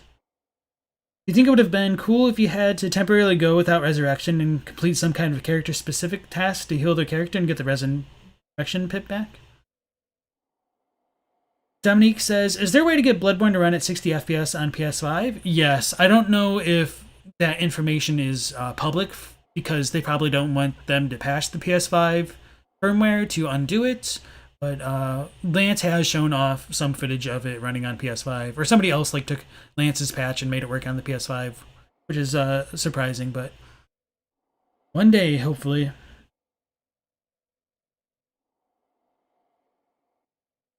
Do you think the archive elevator jump skip was intentionally made or just an oversight? I'm probably like one of the worst people to ask about whether glitches were done intentionally or just oversight. But my guess would just be oversight, because it can be kind of difficult to test for everything. Like the BONFIRE warp skip, I think, is a thing. So I definitely don't think that was intentional.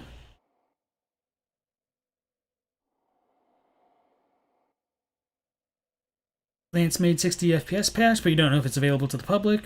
Dominic says, so it's just a software patch that they would need to release.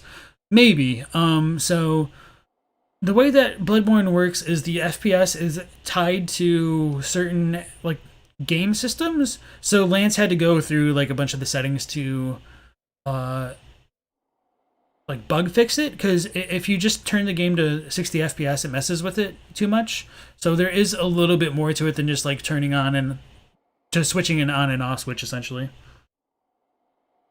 Would have been better if it's just constantly interrupted the NPC from being useful? Maybe. Foxy thinks that Dragon Route would have been better if it killed NPCs, caused different endings, or had an effect on the story in that sense. Plus, it'd tie in with the idea that dying repeatedly is costing others. Yeah, I agree. I think if they had like a secret ending, even if it was like a no-death ending and very few people got it, I could respect the hustle that they demand of the players to try to do. That's annoying. OBS keeps dying. So hopefully we're back now. Yeah, I was going to say, I don't think I would go through and try to like no death a game like Sekiro, but I could at least respect them saying like get good if you want the true ending, and then I'd probably just like YouTube it later or something. Okay, so this is the key to the cell of the Duke's Archive Tower. The Archive Tower, once a trove of precious tomes and letters, became a prison after the onset of Seath's madness. The serpent men who guard the prison know not the value of what they hide. In the basement of the tower are the writhing mistakes of the terrifying experiments which were conducted there. So this is pretty cool that it points out that it took Seath to go mad for this area to kind of become a prison. So I do have a few mixed thoughts about Seath's madness, whether or not it's a product of his research or if it's more of a product of his fixation. When we see that Logan goes mad as well, it seems more to imply the product of research, like the pursuit of sorceries and soul magic and just the souls being the source of life. It feels like there's kind of some forbidden knowledge that can't be held by mortals, essentially. So that's kind of why they go mad. And I'll talk about that more when we do the stuff with Logan. So Seath went mad, and then the archives ended up turning into a kind of prison. But whether or not it was just more of like a research facility beforehand and still had like cells and all that is probably up for interpretation as well. I feel like you could possibly make that argument because I don't feel like his research into maidens and transforming them into mistakes was unintentional. It seemed like very deliberate and not something that was just purely the cause of his madness. But I mean, I could be wrong there. So we'll see a few more of those mistakes that I was talking about in the near future. Okay, we're good to go. I forgot about that. So as we step out for the first time in our cell, we get this cutscene.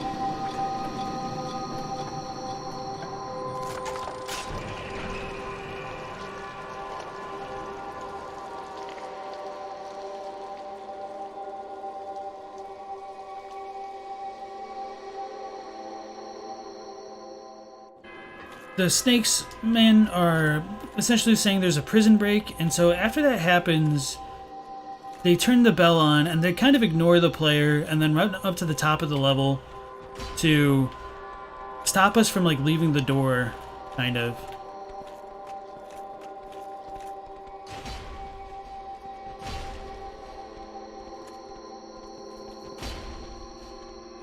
So we'll climb up to the top. I wasn't trying to like... I didn't have stamina. That was weird. And so when we get to the top, they'll like hit us down, or try to. And try to prevent us from leaving, essentially.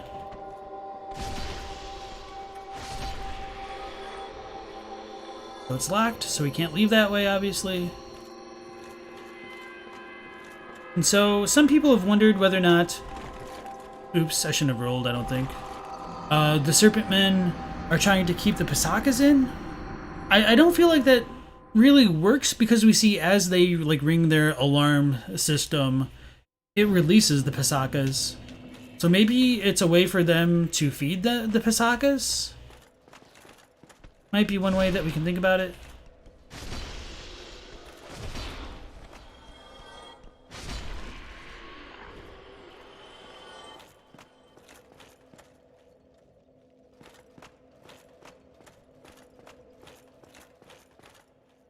And the Pisakas are like the little blue squid looking like things almost.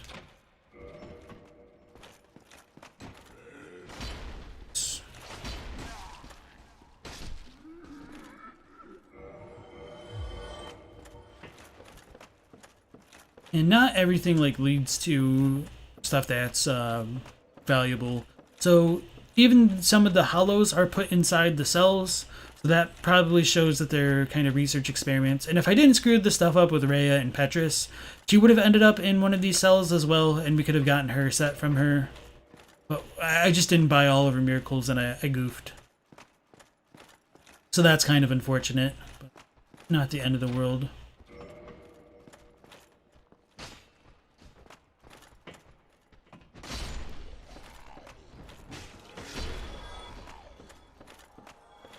I think this one allows us to like drop down.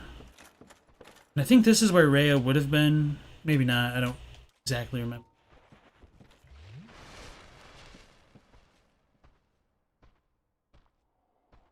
Merc says, most of FromSoft skips are the result of the level's interconnectivity. And Xantha says, if Dragonrot was given its full potential, game journalists would have whined even more about the game. Yeah. To a degree, I understand why some people were complaining about the difficulty of Sekiro, because if you remember that many people, when they play the games, they just summon in friends to kill the bosses or over level to kind of mitigate how challenging some of them can be, and Sekiro doesn't allow for any of that. I can understand why people are like, holy crap, this game is just way harder than all the others, because they weren't approaching it with like the pro gamer mindset of just wanting to solo everything on your own. So I didn't understand why people were upset for a while until I was like, oh yeah, people summon for these games, and now they can't. Okay, so before we go see the Pisakas and Logan, check out the other key. So we got the extra key. Extra key to a cell in the Duke's Archive Tower. Perhaps the Serpent Men were careless, for there are several keys scattered about which fit the Archive Tower cells. So not a ton of lore there, but as we come into the next area... Maybe I should change my weapon, or not my weapon, my ring. We can see these Pisakas. And we can even hear them crying.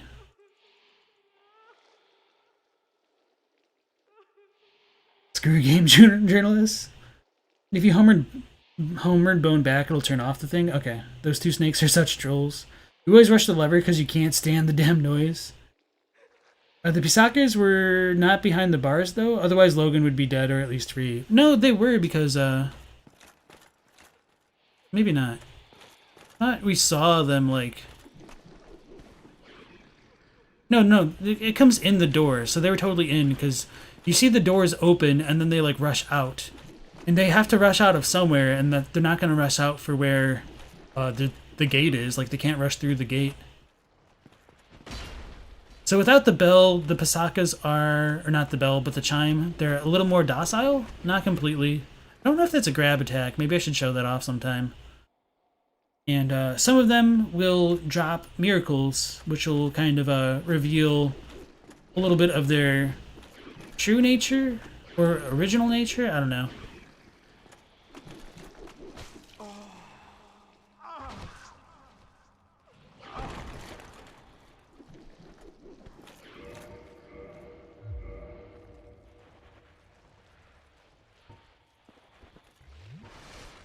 Try to show that off again. Oops. Here.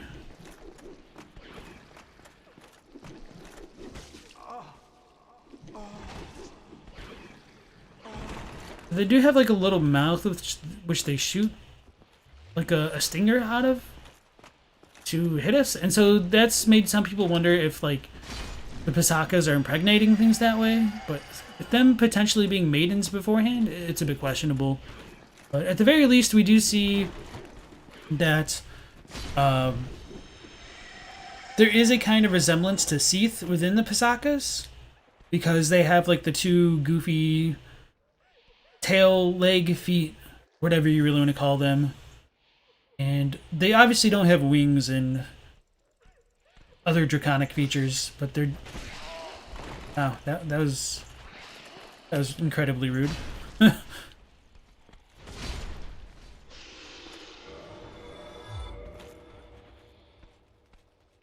the other one coming down now? No. Shadow, though. Funny. Probably leave the others in there for now. Maybe I'll kill a few more. We don't have to deal with so many.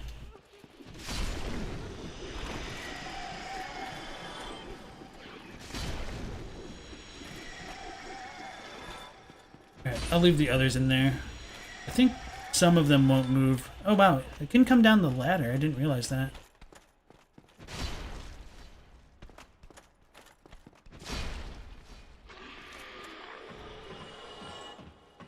You turn off the noise instantly if you homered bone after? Okay. Because we're dead.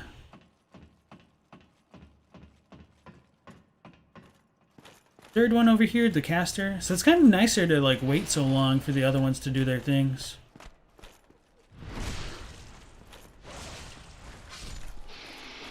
Because it's kind of a pain in the butt to fight all three of them up here, because that one will be shooting at you.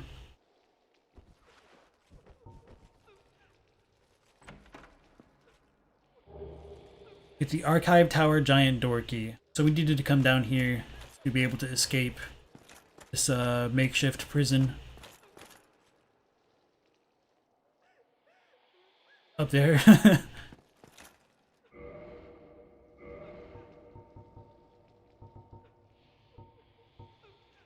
Key to the giant door leading out from the uppermost floor of the Archive Tower, which now serves as a prison.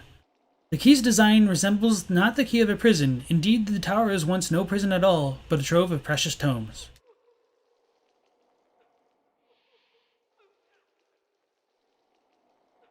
And so it looks like the handle parts are probably infused with crystals, maybe unintentionally.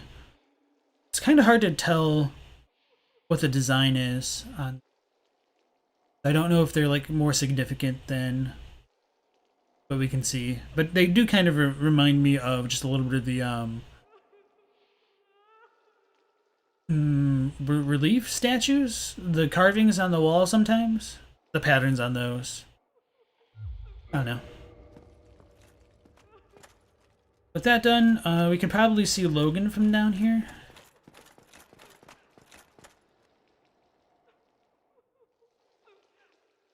Yeah, so we can see Big Hat Logan with his hat over there, and then there's some treasure way in the distance. So let's go ahead and turn on our like old style Victrola. And when we look down, we have like a dilapidated bunch of gears. So maybe there's an even bigger Victrola at some point, or maybe there's supposed to be something else. What exactly it was, I don't know. But it is kind of interesting to me that like sound is a big deal in the archives, because sound really isn't mentioned very much at all in the games, and it does have like a very large presence in Bloodborne.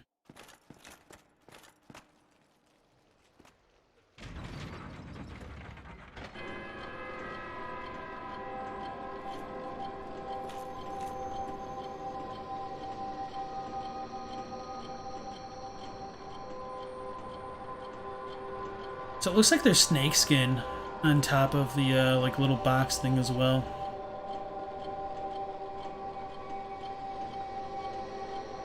It's interestingly got the sound of a clock, or maybe that's just supposed to be the gears churning within it.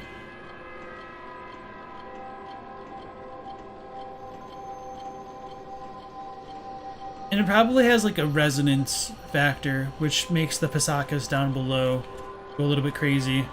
So they're much, much more active now that we've got the like little alarm going. And with the serpents being like kind of placed away from them, they might have rang the bell or Victrola thing and then ran away because they knew that would enrage the Pisakas. Because they're way, way, way more active now than they had been. Because they were like crying before, they were dejected, but for whatever reason the sound like sets them off. So it's kind of like the opposite of Father Gascoigne. Speaking of like other Bloodborne creatures, they do kind of also resemble Abritus, the daughter of the Cosmos, a little bit. Like just get back behind the tail, make her a lot bigger. It's pretty close. Obviously, like Abritus doesn't have the exact same tentacles like coming from its face, but just similarities. So maybe that was all of them. I think they're... okay. So we still have like 2 that are crying. And these ones are completely dejected and docile and passive. I don't remember if these ones will respawn. We have Logan over there as well. Oh, they have more HP. Do they attack? No, they just stay passive. Actually, it looks like we can kind of see the little fang in them.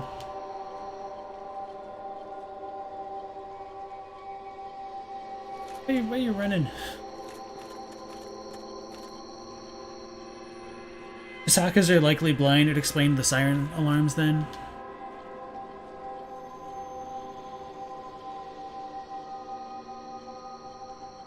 Come on, face me, please.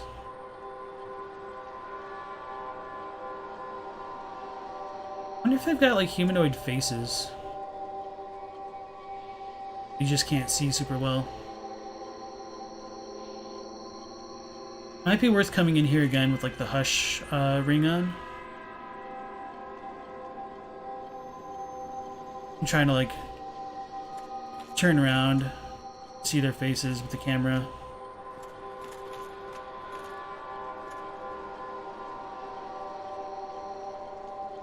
Still, oh, you can count. Yeah, you can. No, it's more or less wishful thinking, I think.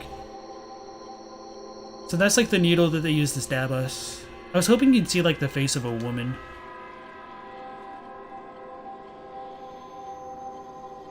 No such luck. Let's go ahead and hit them. Oh, I was afraid I was about to hit Logan for a second. I was like, no. Miracle, Bountiful Sunlight, and Soothing Sunlight. So that's a pretty big hint that they were probably maidens, which has a lot more credence when we do the quest with Rhea properly to send her here and she gets kidnapped. So they were probably kidnapping maidens for experimentation of some sort. So let's turn this off. I'll catch up with chat and then I'll look at those miracles and talk to Logan.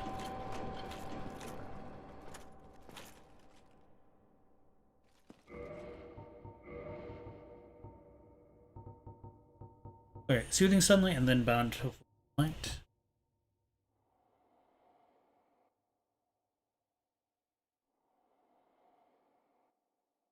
Freeson, welcome in. You said Sekiro is an interesting change from the other Soulsborne games because it expects and force you to play it in one specific highly polished way instead of allowing more gameplay diversity. Fair.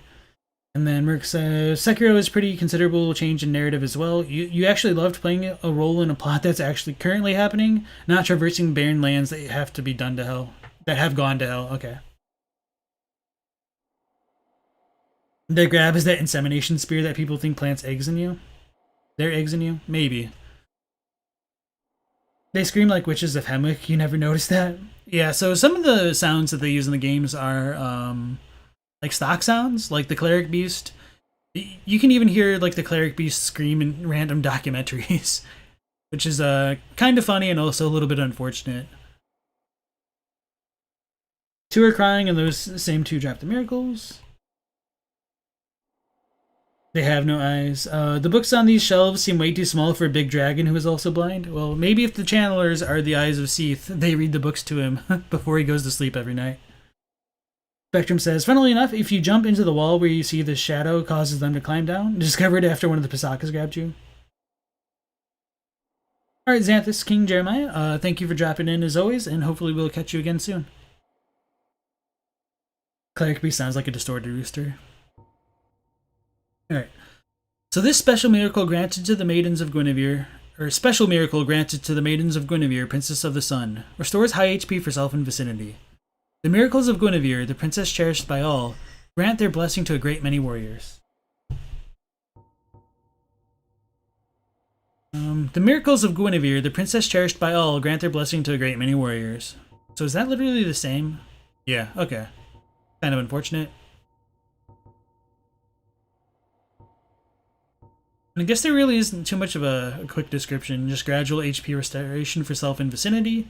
So this is probably the warmth spell in Dark Souls 3 and 2. And Soothing Sunlight restores high HP for self and vicinity. Okay. And part of me is just musing on that because that ends up becoming the Mound Maker Covenant, most expensive rank item. So I don't necessarily think they're like supposed to be linked to Guinevere. It's just kind of interesting, I guess. So let's go talk to Logan.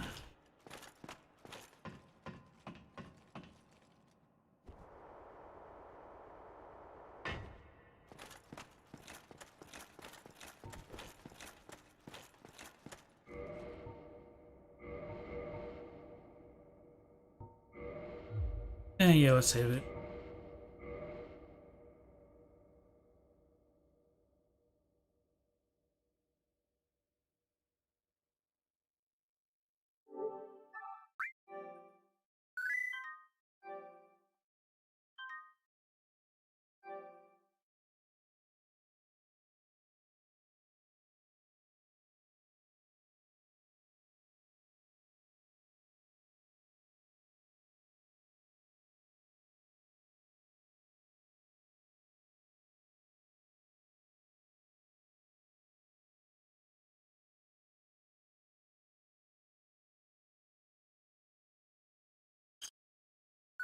That upload took a while.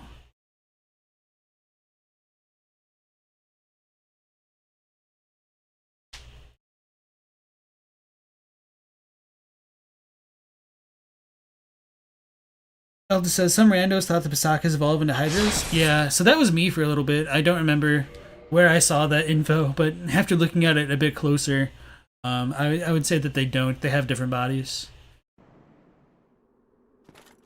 Like, Hydras look more like rays, manta rays, than the Pisakas, which more look like octopi or squid or whatever you want to call them. Octopodes. Hello again. What a chance meeting this is. Alas, I'm imprisoned once again. I don't suppose you could stage me a getaway. The archives. Such a storehouse of knowledge. So close, but just out of reach. The thought offends me so I could simply die. As a student of the arts, you understand me, yeah? Hello again. What a chance meeting this is. Alas, I'm imprisoned once again. I don't suppose you could stage me a getaway. The archives. Such a storehouse of knowledge. So close, but just out of reach. The thought offends me so I could simply... So we don't have the key to get into there yet? We need to, like, jump down and parkour a little bit. I didn't realize he just repeat verbatim what he was saying. I didn't exactly need to save there, but...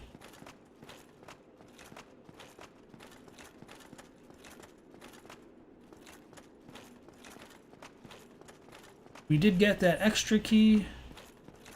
So we should be able to go into the next area. Well, not like the next area. Use this to jump out or whatever. Brave warrior.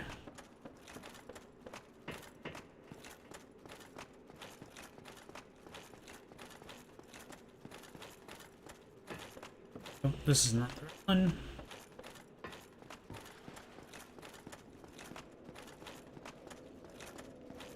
Cephalopods? Maybe. Oh, these guys are back.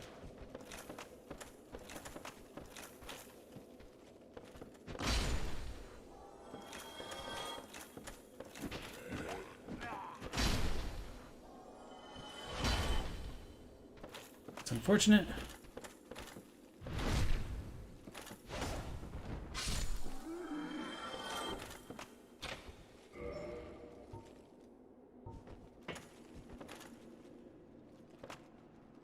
Need to drop down there. Or... Not like that. Oh yeah, I guess we do need to drop. Let's check our stats. Didn't exactly mean to do it that way, but it worked out. Here.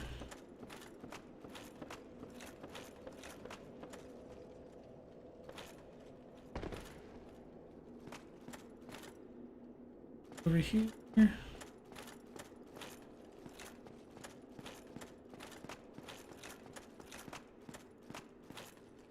There's something more. Maybe I just missed the spot.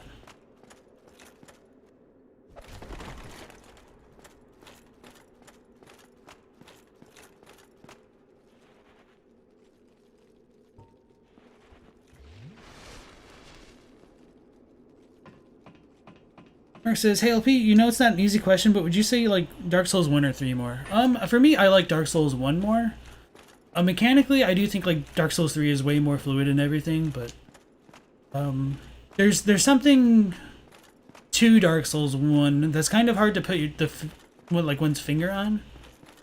Like there's like it's a flawed game, but I think it's easier to overlook its flaws because of the time that it came out and just kind of what it tried to do.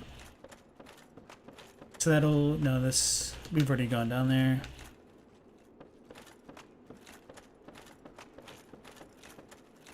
So I think I might need to climb up to the top and then drop down, but not like die like the one time.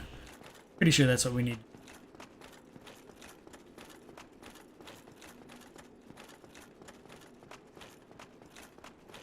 I missed what KD said. He said, there are these miracles in Dark Souls 3 in the same form. Bountiful sunlight is acquired from Rosaria Soul, and warmth is from pyromancy.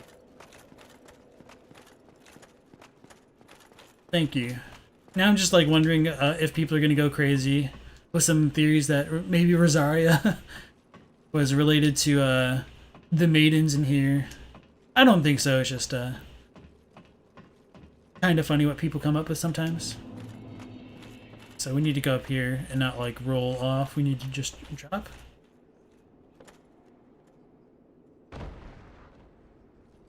Okay.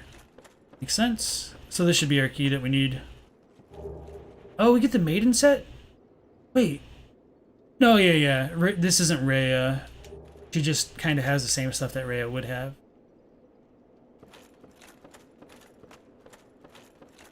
Pick that one up. Maybe I was just misremembering.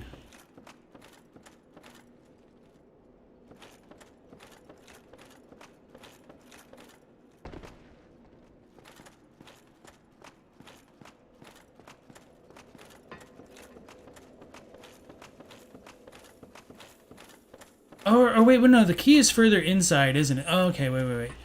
Is that the key for Logan is actually in the archive, I think.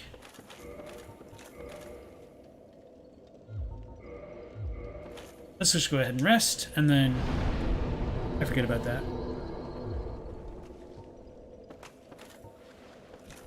Because I think, if I remember correctly, it was a little bit annoying to backtrack. That's annoying. Oh, they're hitting me because the alarm's not going. Duh. Like, why are they attacking me? What did I ever do to them?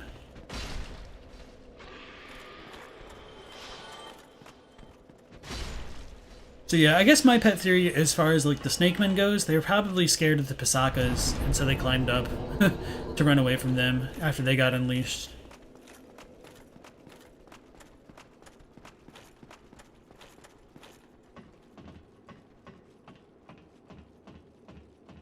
DC loses a lot of point for being derivative. Yeah, maybe. It's a good game. I really enjoy what they did with the weapon arts. I like a lot of the endings and the themes that they bring up.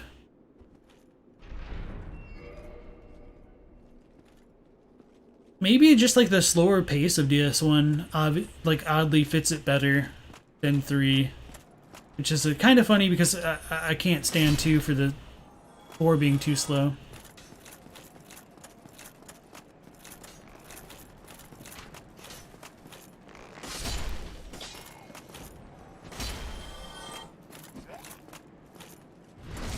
Now that we've got the damn snapping hollow out the way, we'll take a look around.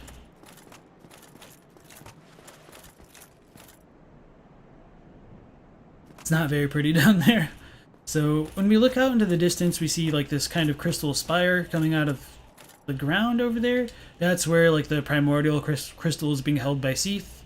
He might have stolen it. It's kind of weird to me that it says they stole it, but that's what we get. I really would have preferred it to have been a product of his research, but just rolling with the punches here. Blackbloom says, as much as they improve things mechanically, it just doesn't make up for going through so much of the same. You love to watch me play Demon Souls and hear what you think? Maybe a hot take, but you like it more than DS1?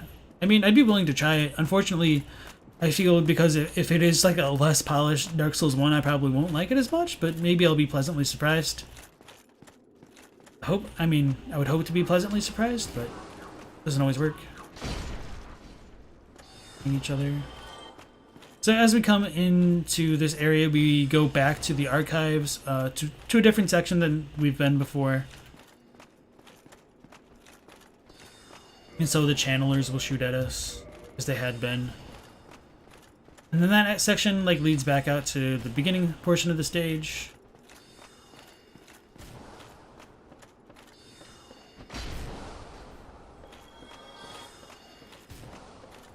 Let's go to our bonfire. And then maybe we could talk to Griggs and he'll disappear.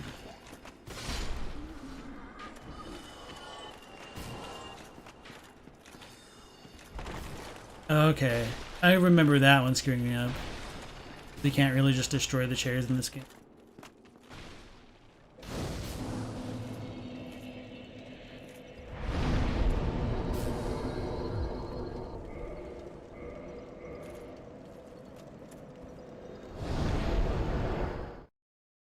Katie says, it has flaws, but also has a lot of heart, while DS3 is less flawed, but it feels like they just want to have decent potential to end the series. Elda says, it's not crazy to think Rosaria is related to Guinevere. I kind of don't, but... Black says, you think the endings are the part that they improve the most? I agree. And Merc says, your favorite thing about 3 is the combat and some of the NPC quest lines. On the other hand, some of them are weird, and Yorm doesn't even get a cutscene without Siegfried, which is pretty lame. Connection of Guinevere is pretty much undeniable since the dancer is connected to old royalty, but there is a place to dispute the nature of the connection, and explanations belong more to headcanon. I mean, the dancer really has nothing to do with Rosaria in my opinion, unless I'm forgetting something. I feel like just saying that it has a veil and so does Rosaria, that's a gigantic stretch. But that's just me. Okay, so we don't need to talk to him about Logan being gone, so now he's gone. So we've talked to him, which is cool. Kind of confirmed that. So we can go back to Sen's. I don't remember where he'll be, but at the very least, it is kind of consistent with the idea of him having to travel through the actual world to get to Logan.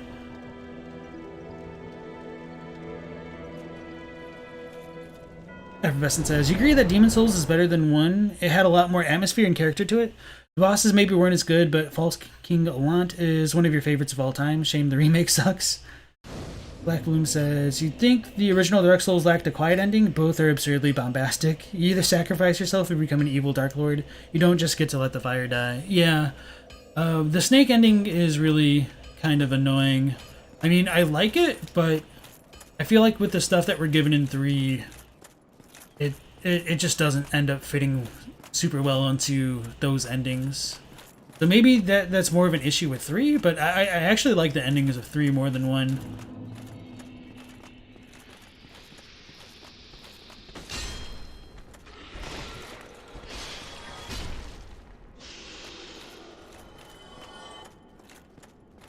So do you guys remember where Griggs spawns in at? Because I don't.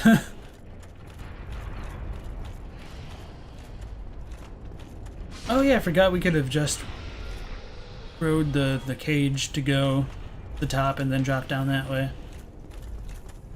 Would it be over by where Logan was? That'd be like my first guess.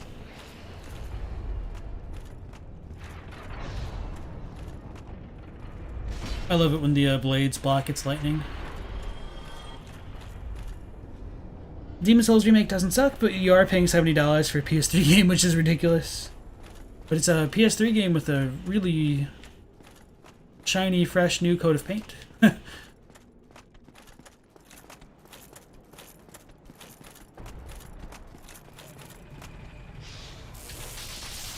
Sounded like something was chasing me. It's probably Griggs, wasn't it?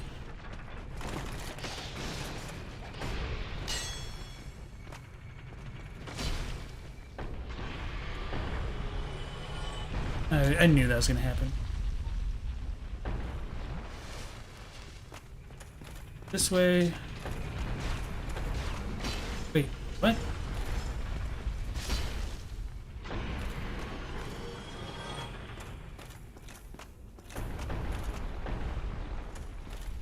Switched.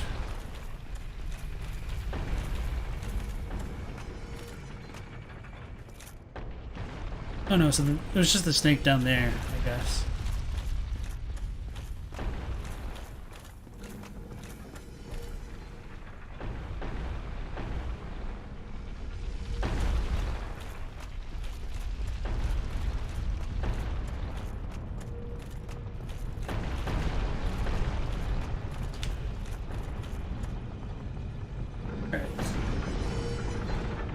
Should have had a third ending in 1, like in 2, where you just walk out of Gwyn's boss room and walk away from it all. I agree. The dark ending and it's becoming some Dark Lord, but accepting the fate of the world. It's around the top of the murder elevator somewhere? Okay. The murder elevator. Oh, okay, okay. You think the Dark Lord ending should have required you to extinguish the fire yourself? And then Katie says, the solo dancer gives another miracle of Guinevere, and she was the daughter of the former royalty, so she has some connection to Anne Orlando and extension Guinevere.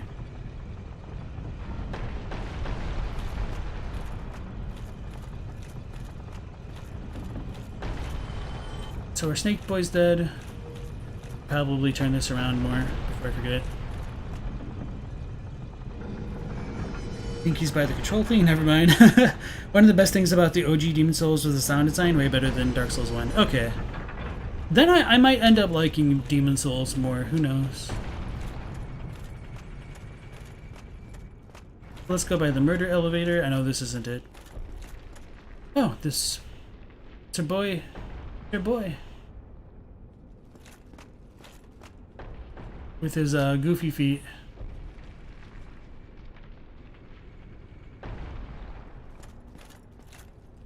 Doesn't open from the side. So I wonder if that closes, because I'm pretty confident we did open it earlier.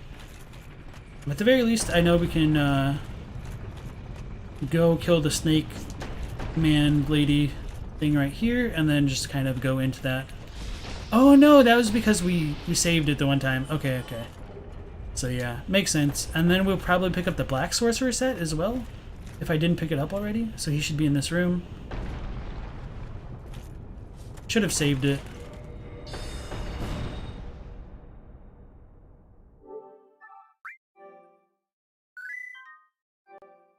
Because we might want footage of him.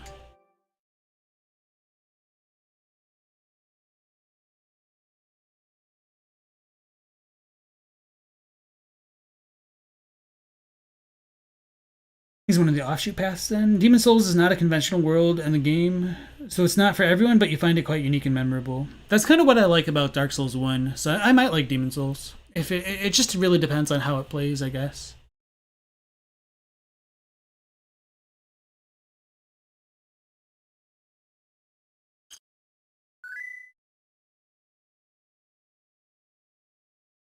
Alright, after I kill Griggs, I'll have to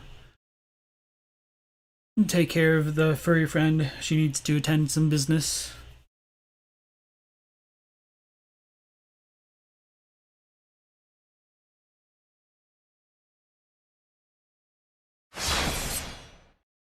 He does that moonwalk like Michael Jackson. It's very experimental, has a lot of jank. Demon Souls plays similar, but has those janky, obscure mechanics. It's generally more cruel. Yeah, that's what I've heard. It's probably better that I played through like Dark Souls and kind of got acclimated that way. Because if I played Demon Souls when it came out, I probably wouldn't have liked it.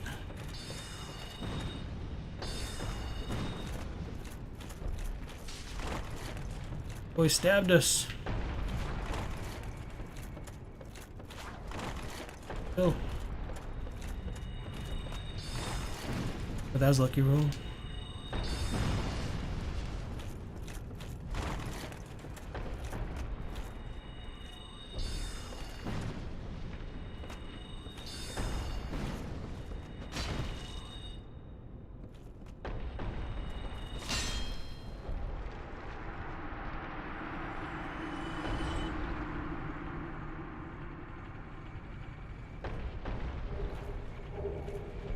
Hush and the Slumbering Dragon Crest ring from him as well.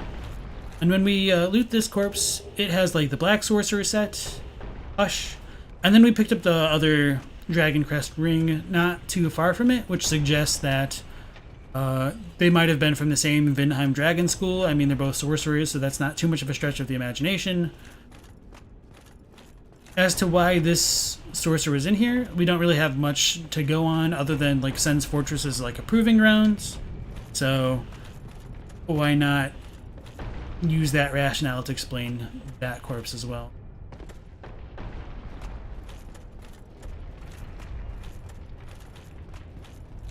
So I don't think we can actually leave out the front this way. Maybe we can. Okay, no, can't. Because I was just gonna go towards the Titanite team. Let's get to a spot where we can proceed real quick and regret our life decisions.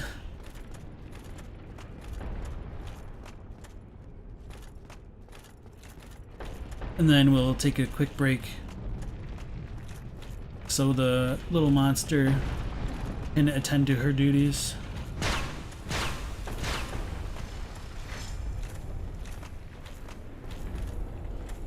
think I can drop down. No, I don't want to drop down there. I mean, I do, but I definitely don't.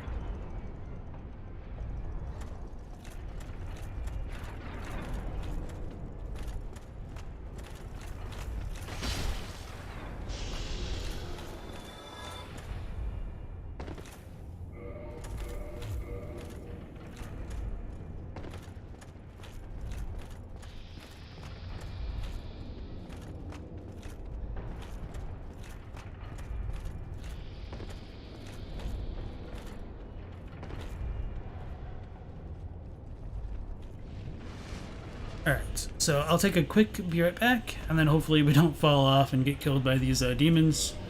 Although it's going to be a little bit annoying. Let's equip, instead of the Havel Ring, the Rusted Iron one, even though it's probably going to end up feeling the same being in the mud or just being a fat roller, I guess. Alright, so I'll be right back, guys. And then this is the kind of noob trap setup killer. If we try to come this way,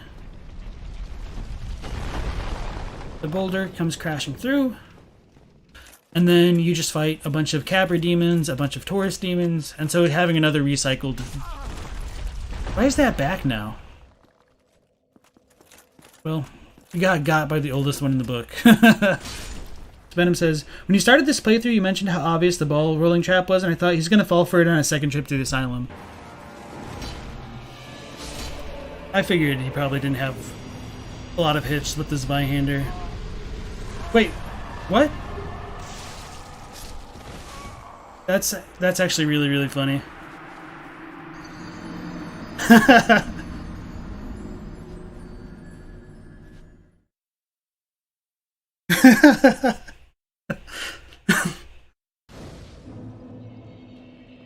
Just straight up assassinated right there. Okay.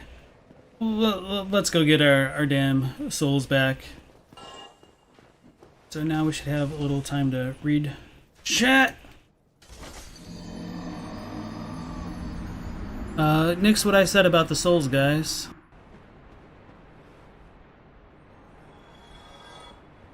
So if I remember correctly, you actually just need to walk off here. You don't run. Because that screwed me up for a while. Well, sometimes I just get stubborn. Which I really shouldn't do on stream. I tell myself not to do it on stream, and then I end up doing it anyway. Alright. Or then I say, let's play smarter, and then I continue to do the exact stupid thing that got me in the situation in the first place.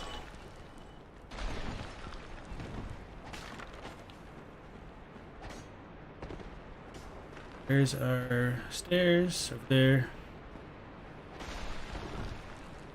Damn it!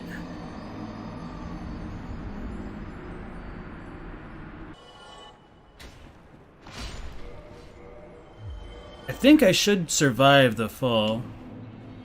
Unless we get hit by, like, the skull again. I was wrong.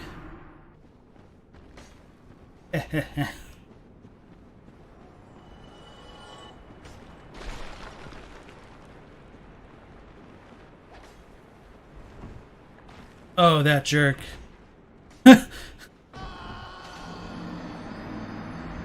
So much for preserving my humanity.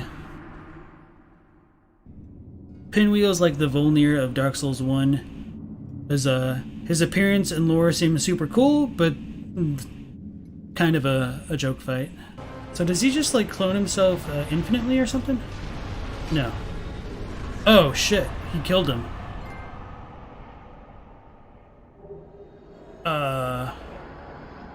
Okay. I didn't even see him hit him. The Tomb of the Giants is a pretty scary area, especially on a first playthrough. I'll just go ahead and say it so we get cursed. I do kind of remember the layout of the area, but a lot of the specifics are hard to remember. Byhander, and I think as we start to go down now we get shot at, if we're not being shot at right now. Okay.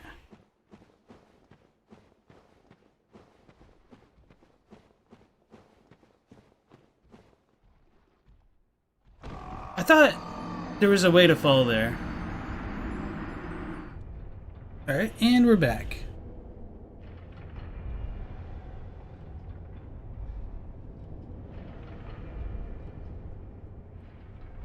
Knowing the Souls game should make demons feel easy with occasional hard levels. Praise the Sun is in Demon Souls if you wear a certain ring, then do the Wrath of God miracles.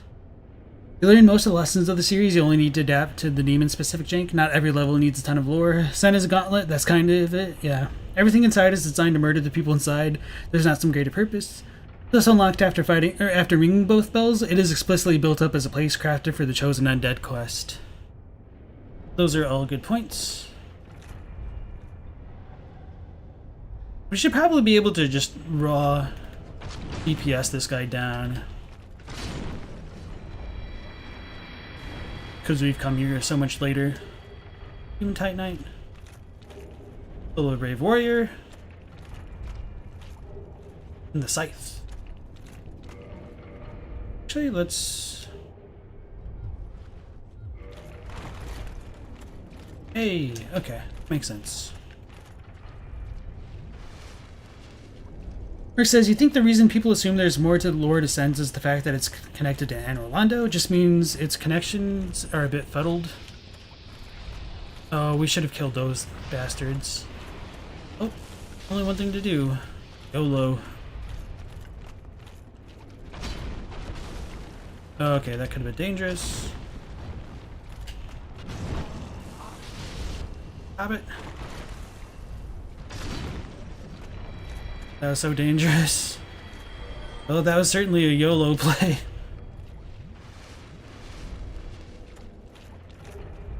Demon Titanite.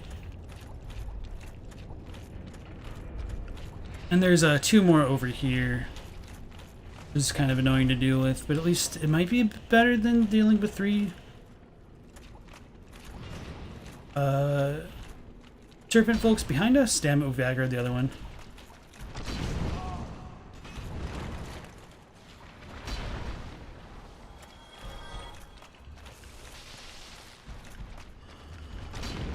Roll. Oh, didn't roll the right way. And got ripped. So I think the Demon Titanite monsters don't respawn, the Titanite demons rather. The only one that does respawn, if I remember correctly, is the one in Lost Izalith. Oh, and we didn't save at other bonfire, but it's all good. We should be able to get to the other ones pretty easily. And then I could also, maybe I don't want to drop down, that might be a bit too painful.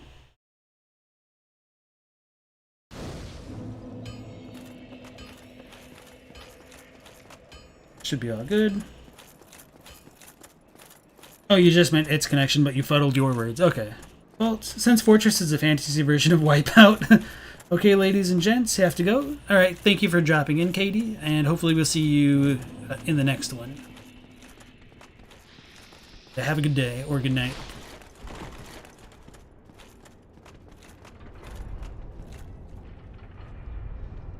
Three Stooges effect. I didn't realize they couldn't get through. Is there an easier way to drop? Maybe not. Let's try that.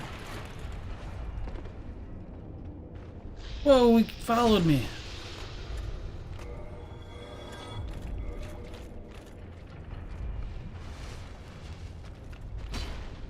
Well,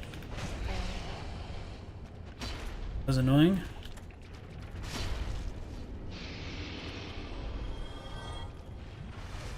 Okay, we should be okay now. Hey, we got the Man Serpent Greatsword. I think Shiva was selling one of those? Or was that the demon one? Or maybe we looted one. I'll need to double check. You keep forgetting there's a lower floor to this place. What a combo. Allie, welcome back. You said this place is the only area in the game where you have to attack a hidden wall to open it instead of being able to roll into it. Yeah, we showed that off before the first time we picked up the Slumbering Dragon Crest Ring.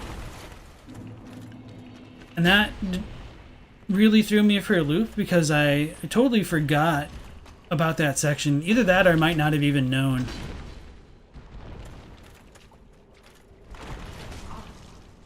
So you can't seem to like roll forward at an angle.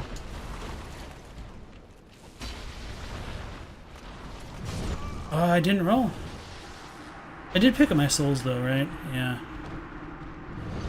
I guess I should have actually rested at the Anorlando, not the Anorlando, the Undead Parish bonfire. It's unfortunate.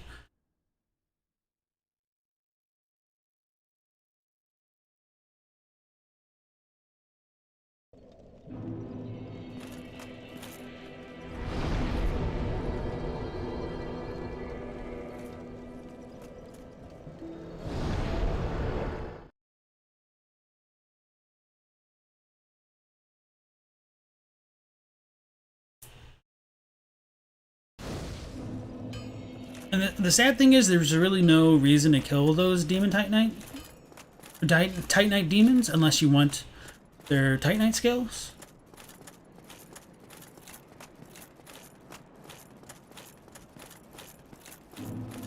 Because I'm pretty sure there wasn't like a special item for going down that way either.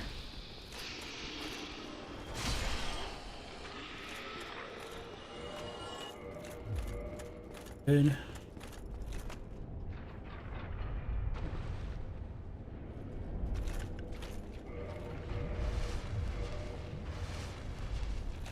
So hopefully we don't screw this up this time. And I forgot to rest it again. Oh well. Well, if we don't screw up, we don't need to rest.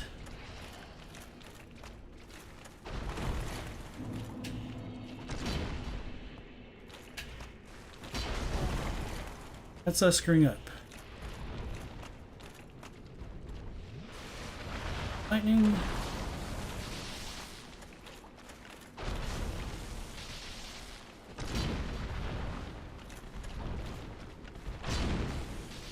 Oh, it lived? Holy crap. This one has way more HP. And my rolls are slow. I think that one was honestly more me than the game, though.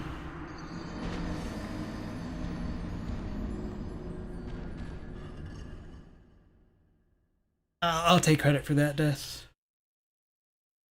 Which I should take credit for, like, almost all of them, but... Did I get the gold serpent ring? Yes.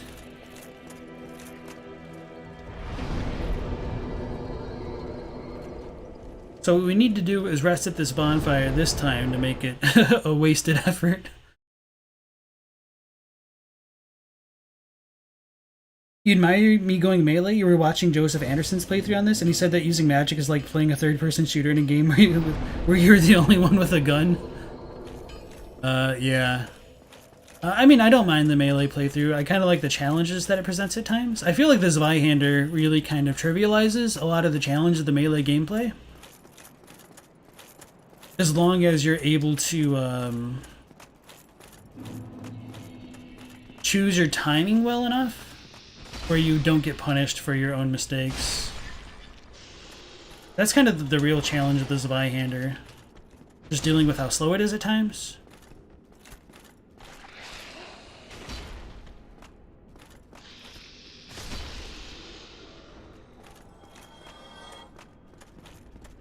But when it works well, it's just kind of ridiculous.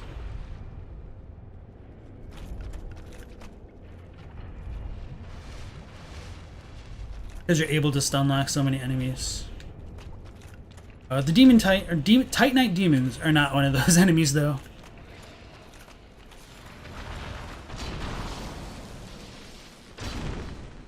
So, okay, yeah, 2 hits will stagger it. Pick up my damn souls, bro.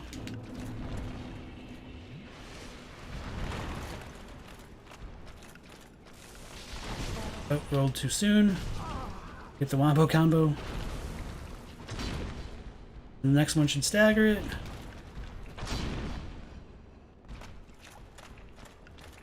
It's gonna jump at me, I think. Okay.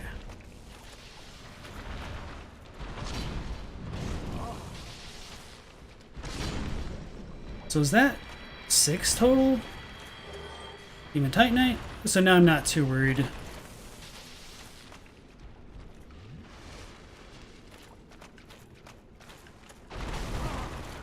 That's like the death attack. I'm a little bit surprised they lived.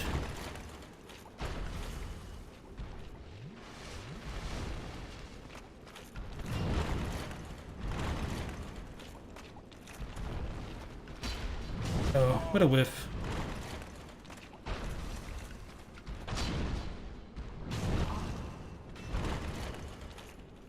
Stagger it. I think it's gonna jump. Oh, okay.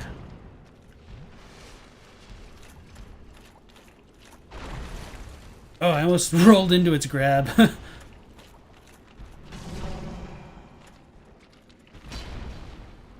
Poise. I thought I was gonna stagger it. That. There we go. Die?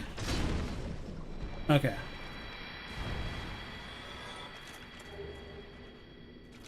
So yeah, just facing one of them isn't too bad. These ones definitely felt like they had way more HP though. And so there is nothing else over here. We can go up the ladder and see the why do I always call the giants dragons and vice versa?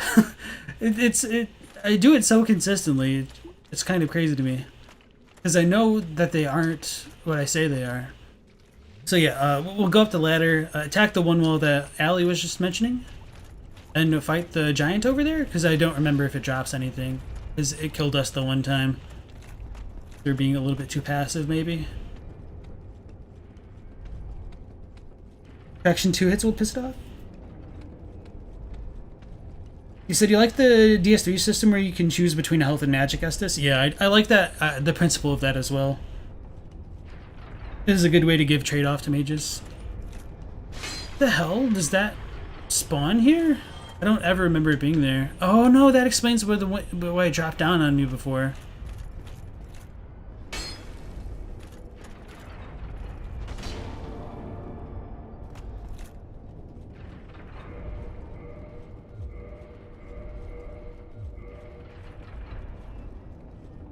From now on, just call both giant dragons. I'll call these dragon giants.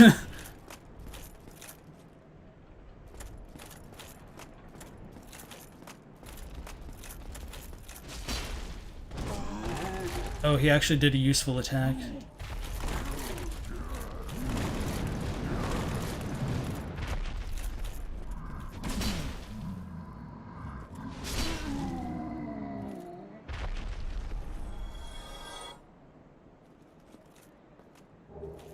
Get a chunk. Okay, that's it. So not too much for the gatekeeper giant of Sen's Fortress. But at the very least, this is a cool spot where you can look at both the intro to Anne Orlando, where the Iron Golem would be. Maybe you could see it before we killed it, and I kind of screwed that up, maybe. And the Bell of Awakening Tower. So that's pretty much everything we can do here. Let's just go ahead and use our bones, because we have a few of them, but we don't use them a ton.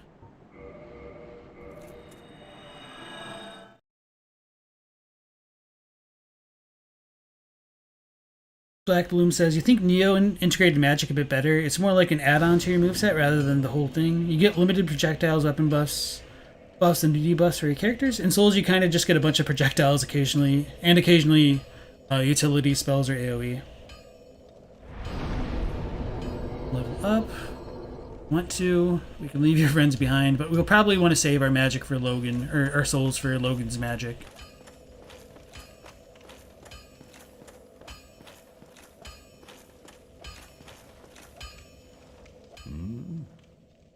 Show me that ember of yours.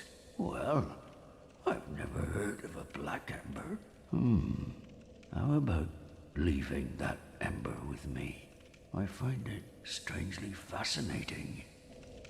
I didn't realize you could give him the Dark Ember. Are you sure? Well, fair enough. There's a pity, but I'll live. Let's check out our weapon. I think it's not maxed out yet. I think we needed more chunks. Oh, no, we just needed the slab. I could have upgraded it for a while. So this will give us our max level weapon.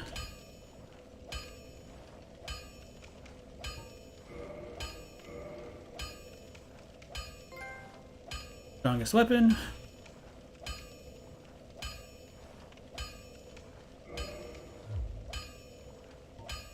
Don't get yourself killed. Neither of us want to see you go hollow. Let's go ahead and save. And get that dialogue with the Ember again.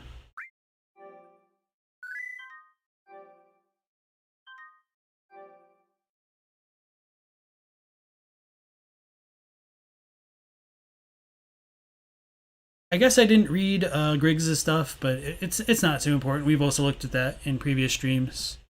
So we've done everything with like the NPCs that we pretty much can, other than like fighting patches, I suppose. There's the only thing left to do. Oh no, there's all the stuff with Sieglinde, Siegmeyer, as well as Logan. Totally getting ahead of myself there. And then Quailana and Laurentius. Holy crap, dude, we've got a lot of NPC content left to cover.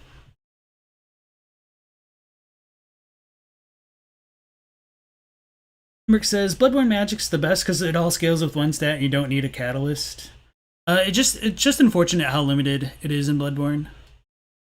But I understand what you're saying with like the stat allocations.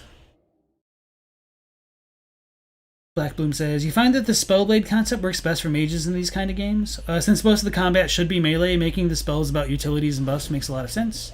Projectiles are still useful when some restrictions are placed on them. Spectrum says, you think the Titanite demons get stronger after you kill them? I don't think so, but maybe you might be right. That'd be kind of interesting. So the Izalith one was kind of always beastie, but we'll see. Overall, you like when magic adds strategy and thought. You don't like when it just gives you free cheese.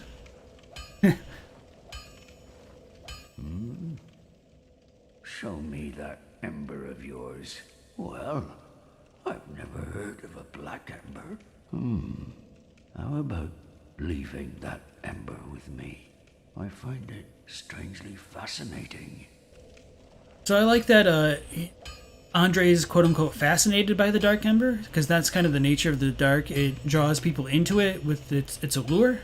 Are you sure? Whoops. Meant to hit yes. Fair enough. There's a pity, but I'll live. I lied. You've got some nerve coming at me like that. I'll tear you to shreds, you bloody hollow. Curses, you damn backstabber.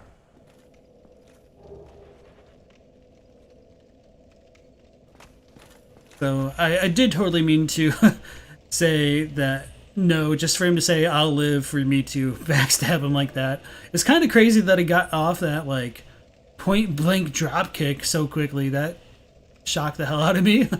Let's check out his hammer, since this is our first time actually killing him, since he didn't immediately kill us for aggroing him.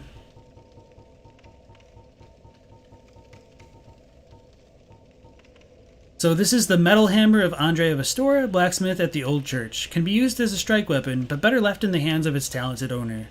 Maybe this will be part of the reason, rationale why he can't use the lightning enhancement, because he uses the metal hammer. It'd shock him. Andre makes it sound real suggestive when he says, "Show me that ember of yours." Maybe they just had to give him a unique moveset. Well, maybe they just dropped the M before Ember.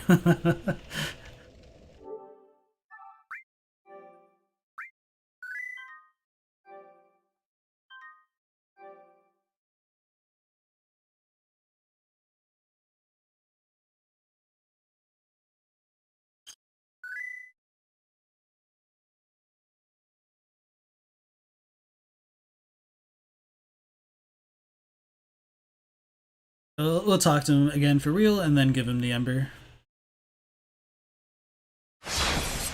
And then we'll go back to the archives and free Logan.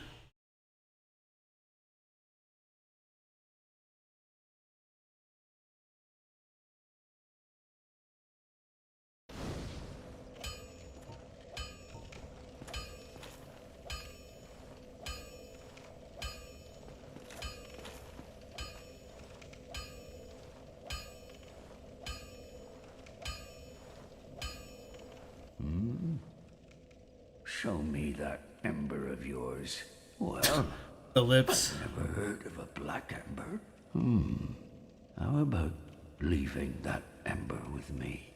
I find it strangely fascinating. Yes. Well, thank you. This ember really is something special. I'm already under its spell. I sense great potential indeed. Oh yes, and one other thing about the Darkroot Garden. It is said to house the grave of Sir Artorius, the Abyss Walker. Only, of those who ventured into the forest, none has returned. Oh yeah. Okay, figured that was all he had to say. Go ahead and repair all our equipment since we died a decent amount. Don't get yourself killed. Neither of us want to see you go hollow. Okay. So we're golden.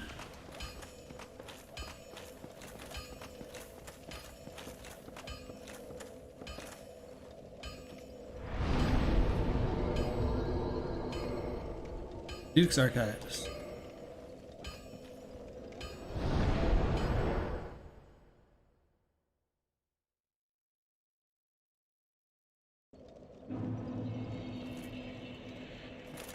I feel like I'm forgetting something.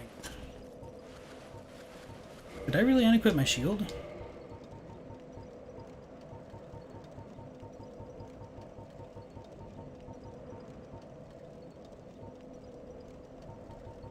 Wait.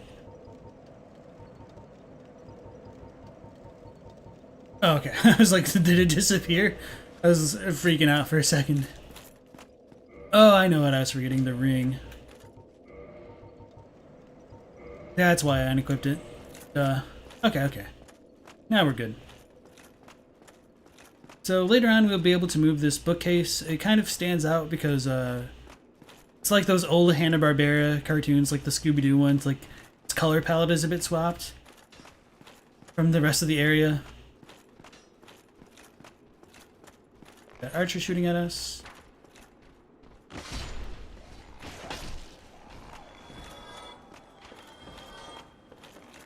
I don't think I'm gonna go up there yet. Maybe I do.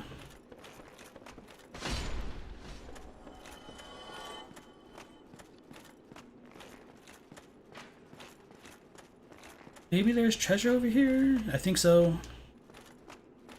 Oh, it's on the next floor. We get the channelers channeling again, as per usual.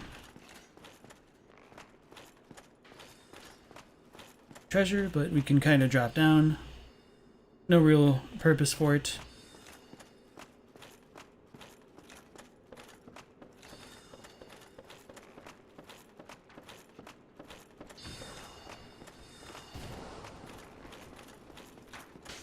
Ow.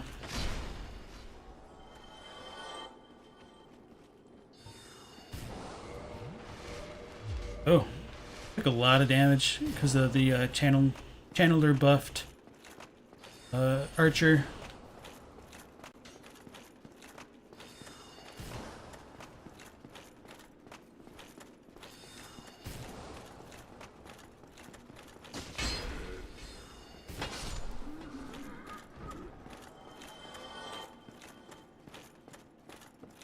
I think there's another hollow right here.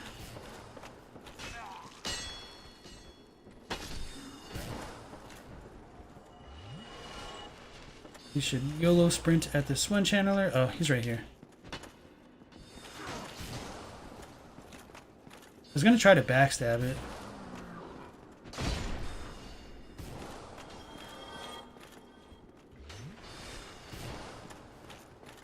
So I don't think we can go through this section yet. We need to go into the other room. And man, the curve on that damn arrow.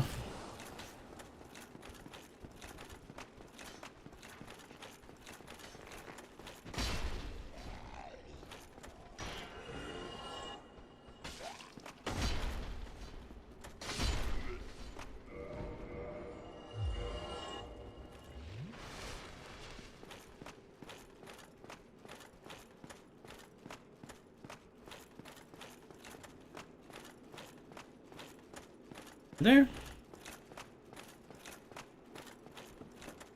These staircases can be rotated, kind of like Harry Potter. I think Miyazaki said in an interview they're kind of stolen from Harry Potter now that I think about it.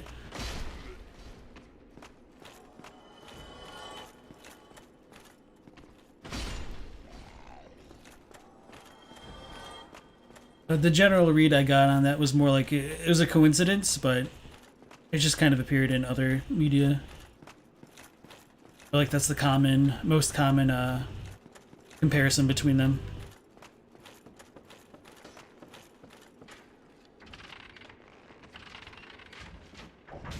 Wow, way easier fight this time with Andre? Yeah, imagine having like a max level weapon.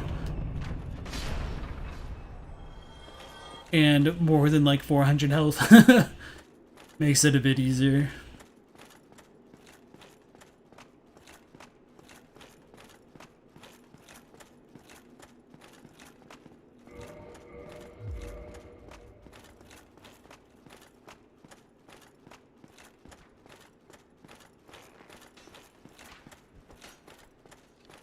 No, no treasure. Okay.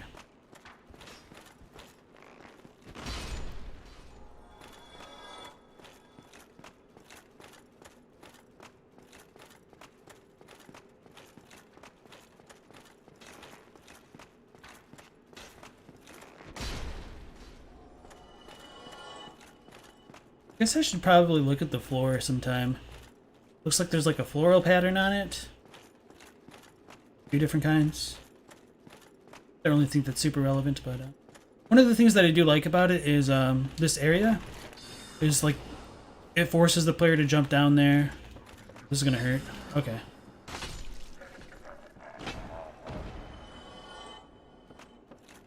No luck with getting like the trident or anything like that. It's a pretty rare job.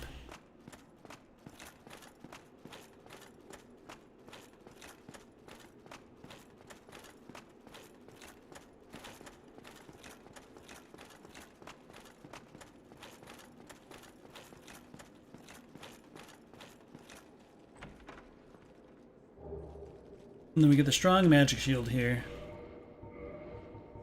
Which is a sorcery. Sorcery which improves upon magic shield. High magic augmentation left shield. At Vinheim Dragon School, only magic swordsmen on special orders were allowed to learn this spell, which grants temporary strength to great shields.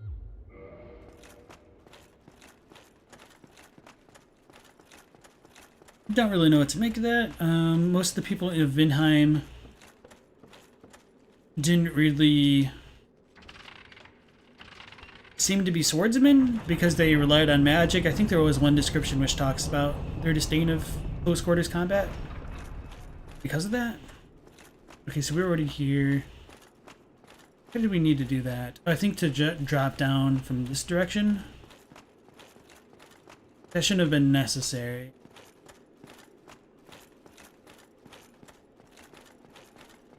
Because that's the way that it was when we came in. I always forget what to do here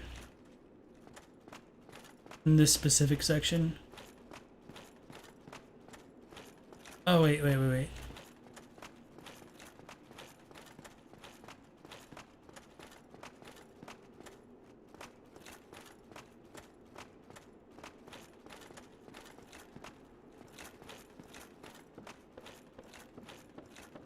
I'm trying to remember. Oh, okay. There's where we need to go through. Is we'll heal up. Next time, like maybe kindle up. But can you not hit it? Change our items. I think I have some firebombs still. Maybe not. Oh, that sucks. Oh, we've got a crap ton of Dragon Slayer arrows. No, we don't. I was reading 100. I'm dumb.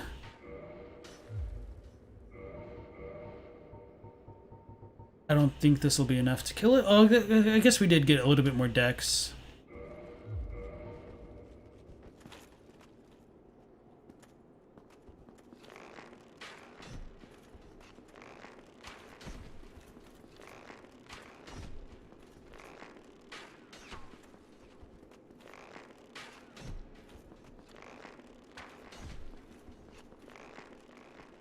Oh, that's not good.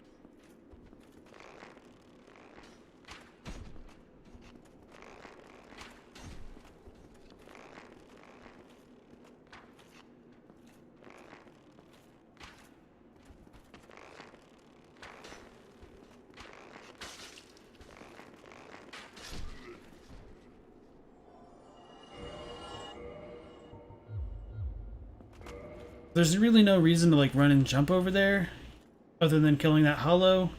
I think you might be able to land on those platforms, but it doesn't really matter. Because it's kind of a pain to get back down without accidentally killing yourself. I just wanted to shoot it so it didn't shoot me off the ladder, because that's happened to me before, which is really annoying. So this is the bookcase escape that I told you guys about. The Hanna-Barbera cartoon style. I don't think we have any humanity. Oh, we do?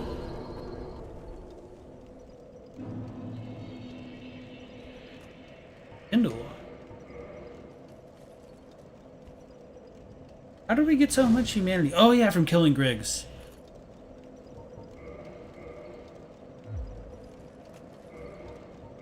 This is a decent one to actually get to plus 15, especially if you're gonna go through all like the crystal bullcrap and fight the clams. It's kind of a long run, which is really annoying, but we'll make it work. Keep all of our stuff for now. Emlyn says, you skipped the chest on the lower floor of the first rotating staircase? No, you mean just like the chest? I was going to go back for the Avalon in a little bit. Thank you for reminding me, unless you're talking about something else. LOL, Scooby-Doo. So we'll eventually find Logan again over here once we release him, so we can loot this thing right here. It doesn't really matter when we do it. The blue Titanite chunk, which goes well with like the themes of sorceries and magic.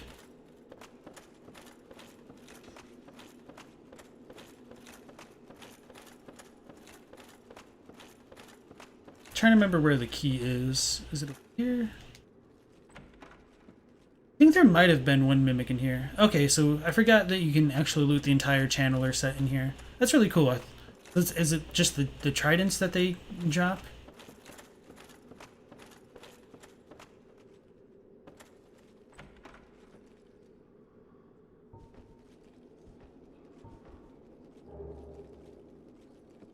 Crystal Ember, which we can give to the Giant of Anorlando.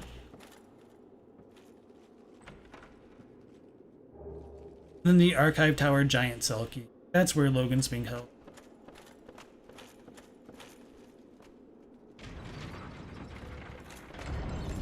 Is this one a mimic? If it is, yeah, I'm pretty sure it is. So let's get eaten, because I don't think I've shown off that animation.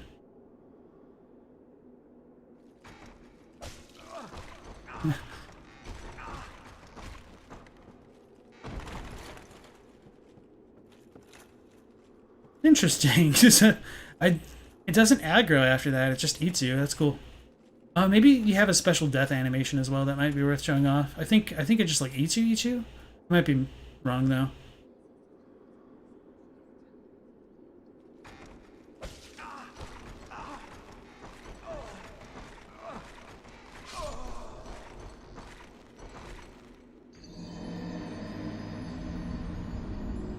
Okay. So at least we have footage of being eaten by a mimic. We lost our humanity, but we've already kindled our bonfire, so it's all good. Let's go get our souls. And then go rescue our homie.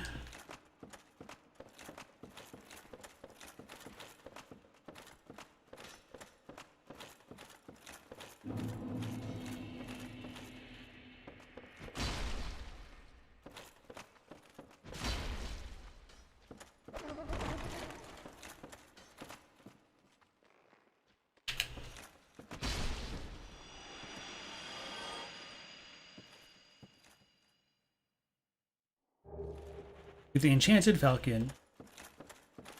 So we picked up a few decent items here worth examining. We've got the key, we got the channeler set. Six-eyed Helm of the Channelers. Helm of the Channelers, sorcerers that serve Seath the Scaleless. The 6 eyes arranged in 2 vertical columns compensate for Seath's lack of sight. The heaviest of protective gear for sorcerers and imbued with magic. So that kind of is where we get the idea that Seath gets his sight compensated from, because Seath's blind, and so maybe he has some connections to the channelers which allow him to see through them. That might be also why they kidnap maidens, because it's Seath's will to experiment on them. Robe of the Channelers, sorcerers that serve Seath the Scaleless. Even after the onset of Seath's madness, the Snatchers, as they were often called, ventured to far lands to find suitable human specimens. The heaviest of protective gear for sorcerers and imbued with magic. So I guess when we look at this description in conjunction with the one key, that does kind of reconfirm some of my suspicions that they were snatching people even before Seath went mad, because it says even after the onset of Seath's madness, which would imply that they were doing it beforehand as well.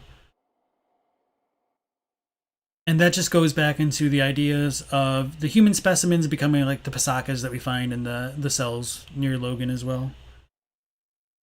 You like the idea of heavy mages? Would work well with short-range spells and buffs? Yeah.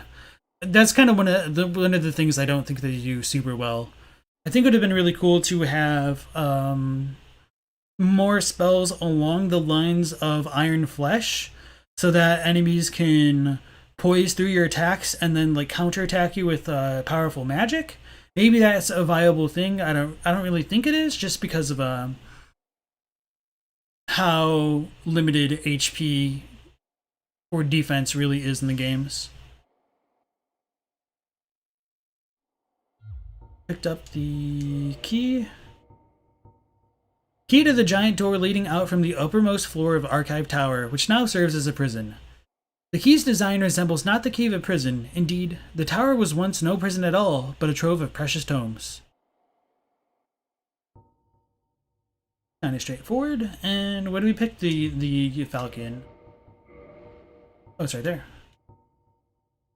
A small curved sword, each hit inflicts little damage, but fluid chain attacks are deadly. The Falcon's sharp, slashing attacks are effective against cloth and flesh, but not against metal armor or tough scales. So this is kind of a basic item, and it's just been imbued with magic, which is why it's enchanted. And we should talk to Rickert sometime, maybe after doing all the stuff with Seath.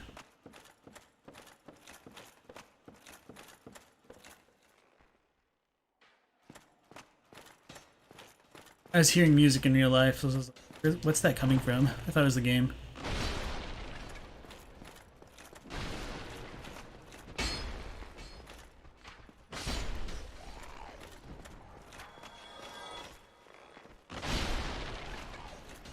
Alright. Let's go back out.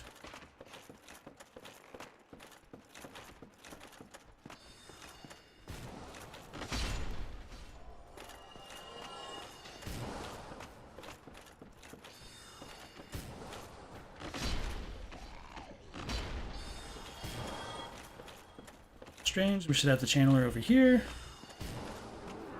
Dancing.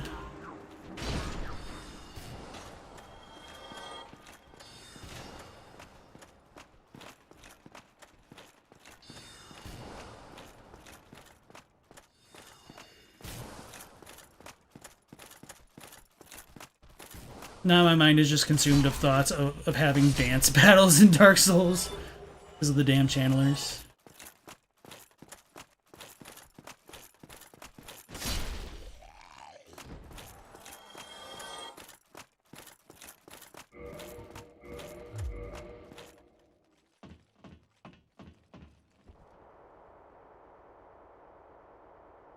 Oh, it just automatically drops you all the way down. Interesting. Okay.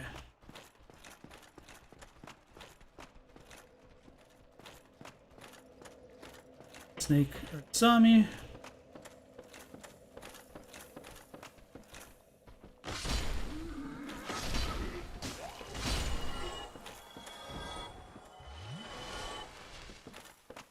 So we can take, hopefully, the faster way. Drop down on those snakes, and then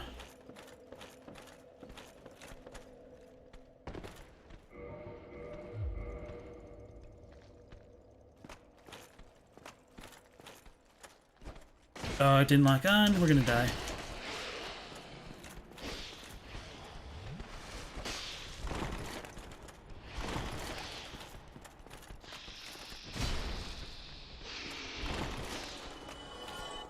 So I think these ones took 2 hits to kill, if I remember correctly.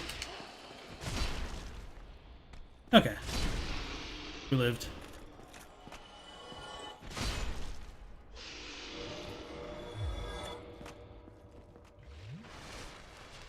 And this will give us the chance to look at the faces of the Pasakas again.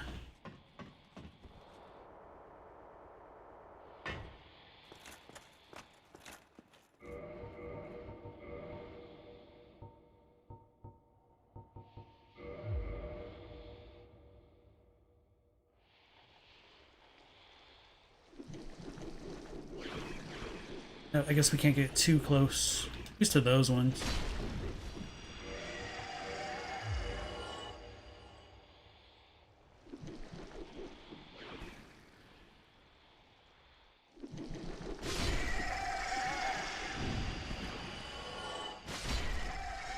So yeah, I think the docile ones are gone now.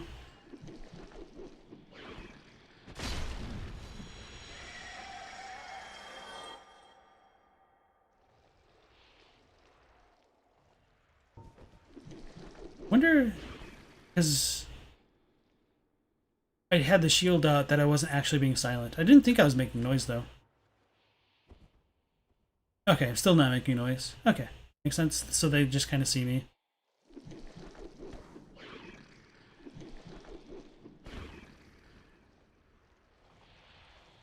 Oh, this might work.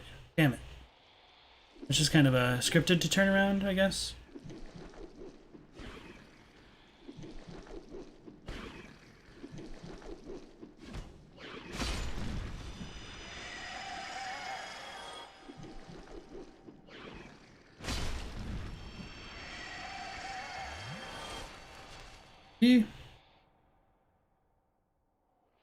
It's just not a game that encourages tanking. Yeah. There are ways you can kind of do it, and it'd be, you can kind of make it like analogous almost to like an MMO if you have somebody who's like extremely tanky and uses a shield to just draw the aggro of the enemy attacks, so their friends can DPS them away, down.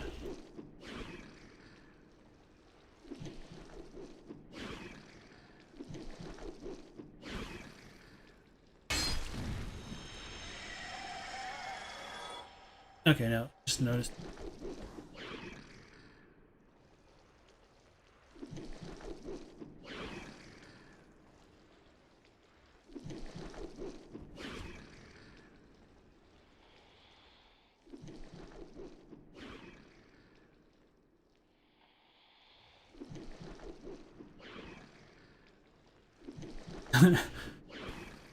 It's always so janky trying to deal with enemy AI.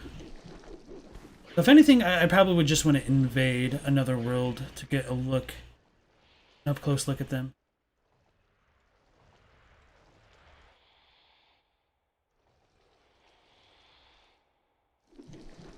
Nope, okay.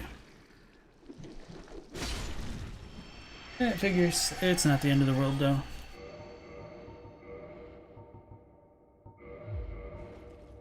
So let's go ahead and save it before we talk to Logan and send him away, so that way we can fight him to see if he says anything different in combat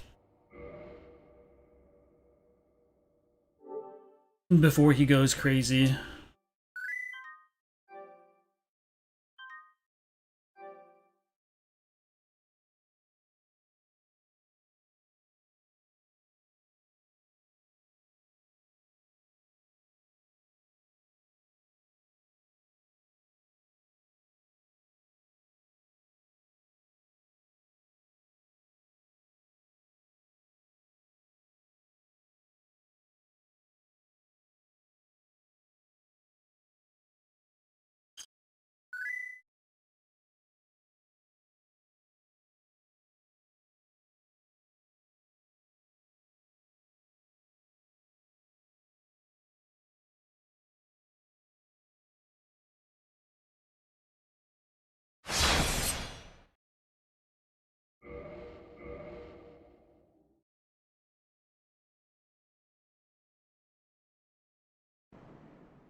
Hello again.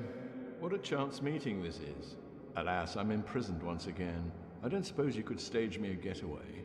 The archives. Such a storehouse of knowledge. So close, but just out of reach. The thought offends me so I could simply die. As a student of the arts, you understand me, yeah?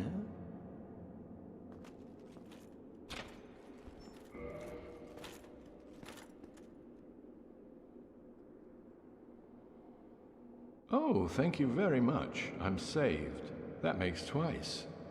I must be sure to repay you. I will visit the archives. If I discover any new spells, I shall share them with you. Prepare to be impressed by the onward march of sorcery. Hello. Don't mind me. Go on ahead. I'll head out soon. I wish to lay down my plans before I visit the archives.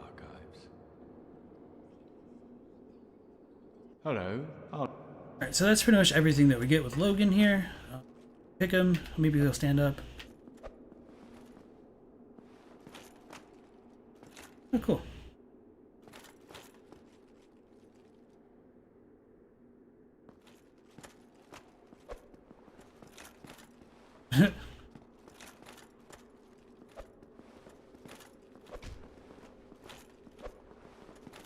playing an old man.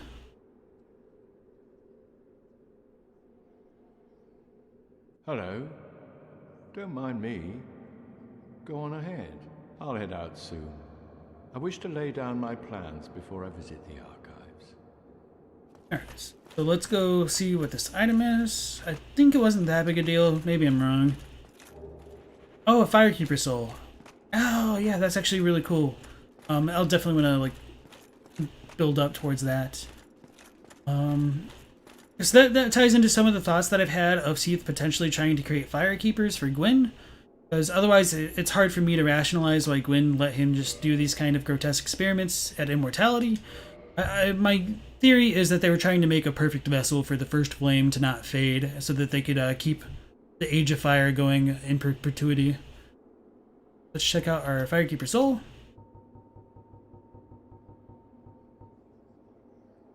And maybe Anastasia will say something different? I'm pretty sure this one's just generic, though. Each Firekeeper is a corporeal manifestation of her bonfire, and a draw for the humanity which is offered to her. Her soul is gnawed by infinite humanity, and can boost the power of precious Estus flasks. It can be used to gain humanity and restore HP at the cost of losing the Firekeeper soul to reinforce the Estus flasks.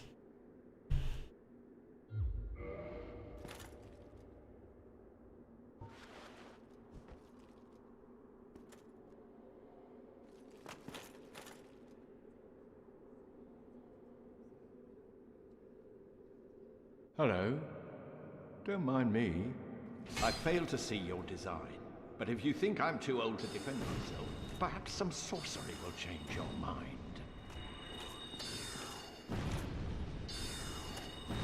Oh, should have let him kill me. The folly of youth. I'm too old for this. Wait, he has White Dragon Breath already. And the big hat, and then the tin crystallization catalyst. I did not know that. I wouldn't be surprised like if that information's on some wiki. I feel like that's a pretty big I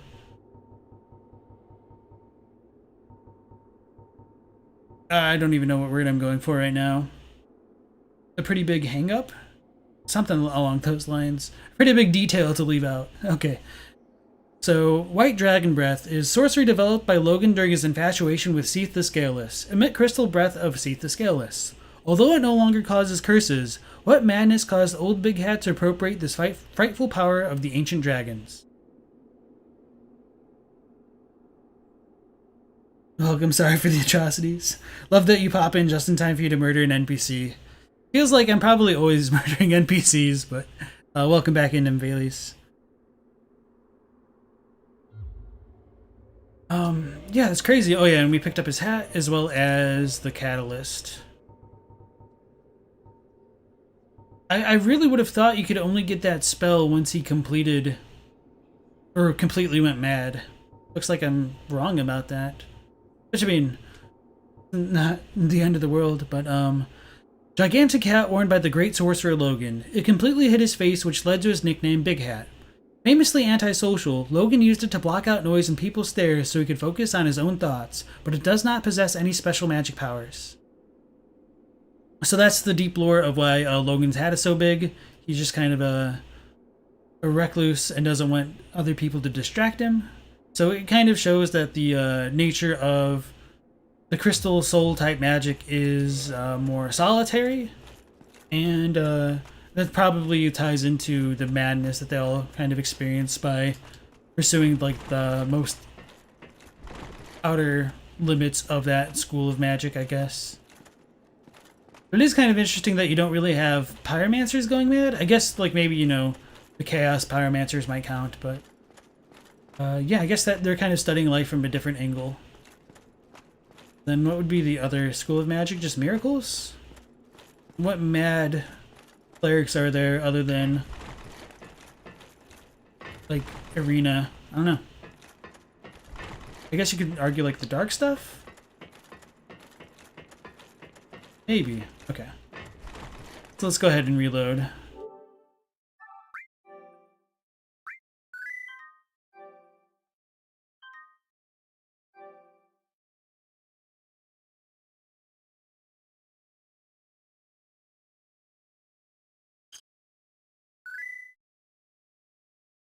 I'm also a little bit curious what would happen if you try to go back into Seath's arena. If you would teleport, like if you get teleported back to the cells again.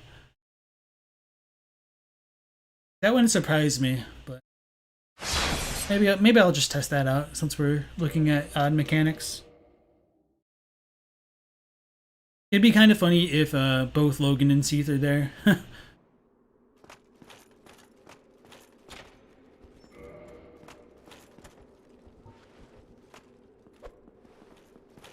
Pick him again.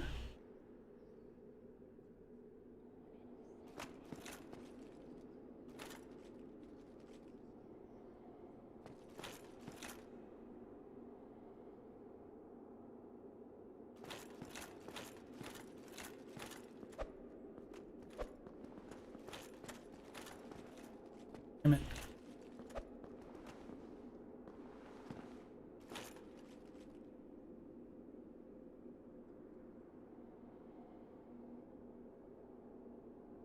Oh, thank you very much. I'm saved.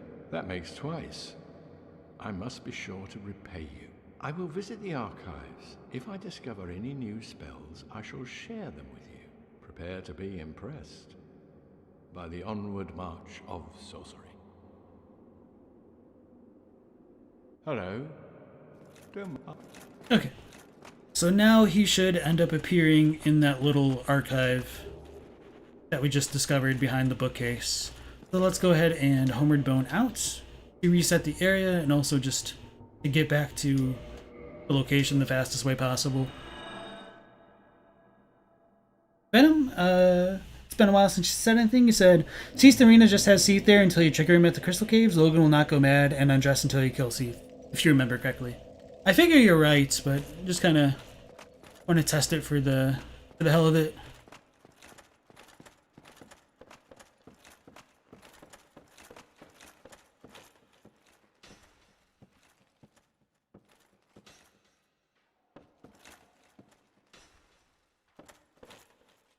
I wonder if his sitting position is supposed to be a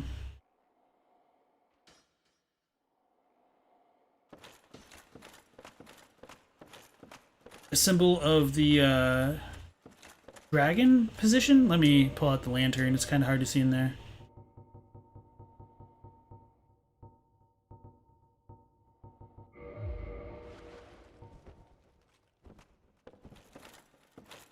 Really did not help much at all. Holy crap. Yeah, I wonder if that's supposed to be like the path of the dragon position.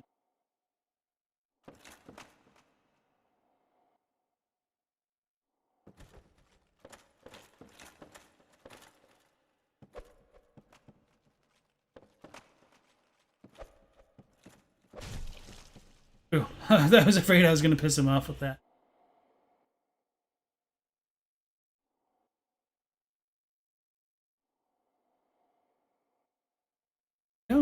Hello there. I was expecting you. This place is truly magnificent. More than expected, even. As promised, I shall share the new sorceries with you. And the secret of Seath's immortality. Ah. The secret of Seath's immortality. If you have fought him and were imprisoned, you must know that Seath is a true undead. Different from ourselves. His wounds close promptly, and no mortal blow affects him, granting true insulation from death. It's broken. His wounds close promptly, and no mortal blow affects him, granting true insulation from death. It is an effect of the primordial crystal, a sacred treasure pillaged by Seath when he turned upon the ancient dragons. So only by destroying the primordial crystal can you so much as scratch his hide. And it so happens, the primordial crystal is in the inner garden of these very archives, the Crystal Forest. So that kind of reveals Seath's weakness, in case we missed it. And when he says Seath is a true undead, the term used in Japanese is ambiguous. Fushi literally means like no die, undying. So sometimes translating the same concept of like zombies from Japanese to English can be a bit tricky just because we have more words to describe different aspects of life and death to a certain degree than the Japanese does. So with Fushi, like literally meaning like no die, it can also mean immortal, unaging, all of that kind of thing. So I don't think that it should be obvious that the way that Logan refers to Seath doesn't mean he's an undead like the chosen undead is. He's immortal in a different capacity, as he says. The tomes stored in these archives are truly magnificent, a great pool of knowledge, the fruits of superior wisdom and an unquenchable desire for the truth. Some would say Seath had an unsound fixation, but his work is a beautiful, invaluable resource. All progress demands sacrifice, and I certainly bear no antipathy for that wonderful, scaleless beast. The tomes stored in a great pool of knowledge. Some would say Seath had an unsound fixation, but his work is a beautiful, invaluable resource. All progress demands sacrifice, and I certainly bear no antipathy for that wonderful, scaleless beast. So going back to that line where he says, it said that Seath has like an unfounded fixation, something along those lines. I just looked at it and forgot what he said. That I think there was one of the spells which say it a bit more. Maybe it was the dragon one, or maybe it's Seath's soul. This idea of the fixation is kind of more related to Buddhism, where it's a delusion, and part of the delusion is because of blind attachment, or like blind focus on something so intense that it blinds you to the truth. And I do think, if I remember correctly, and I might be a little bit mistaken here, that it's fixation or like attachment leading to the delusion.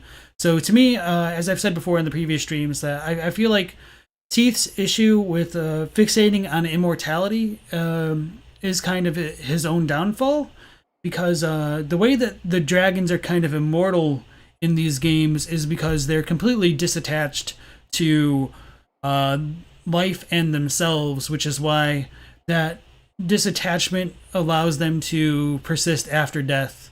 It's kind of analogous to nirvana in Buddhism and somewhat of like Hinduism. So, Blackloom says, you don't think you agree with Logan that what Seath discovered had value? Though that depends on what Seath created. Dragons and souls are very Buddhist, makes sense. Yeah.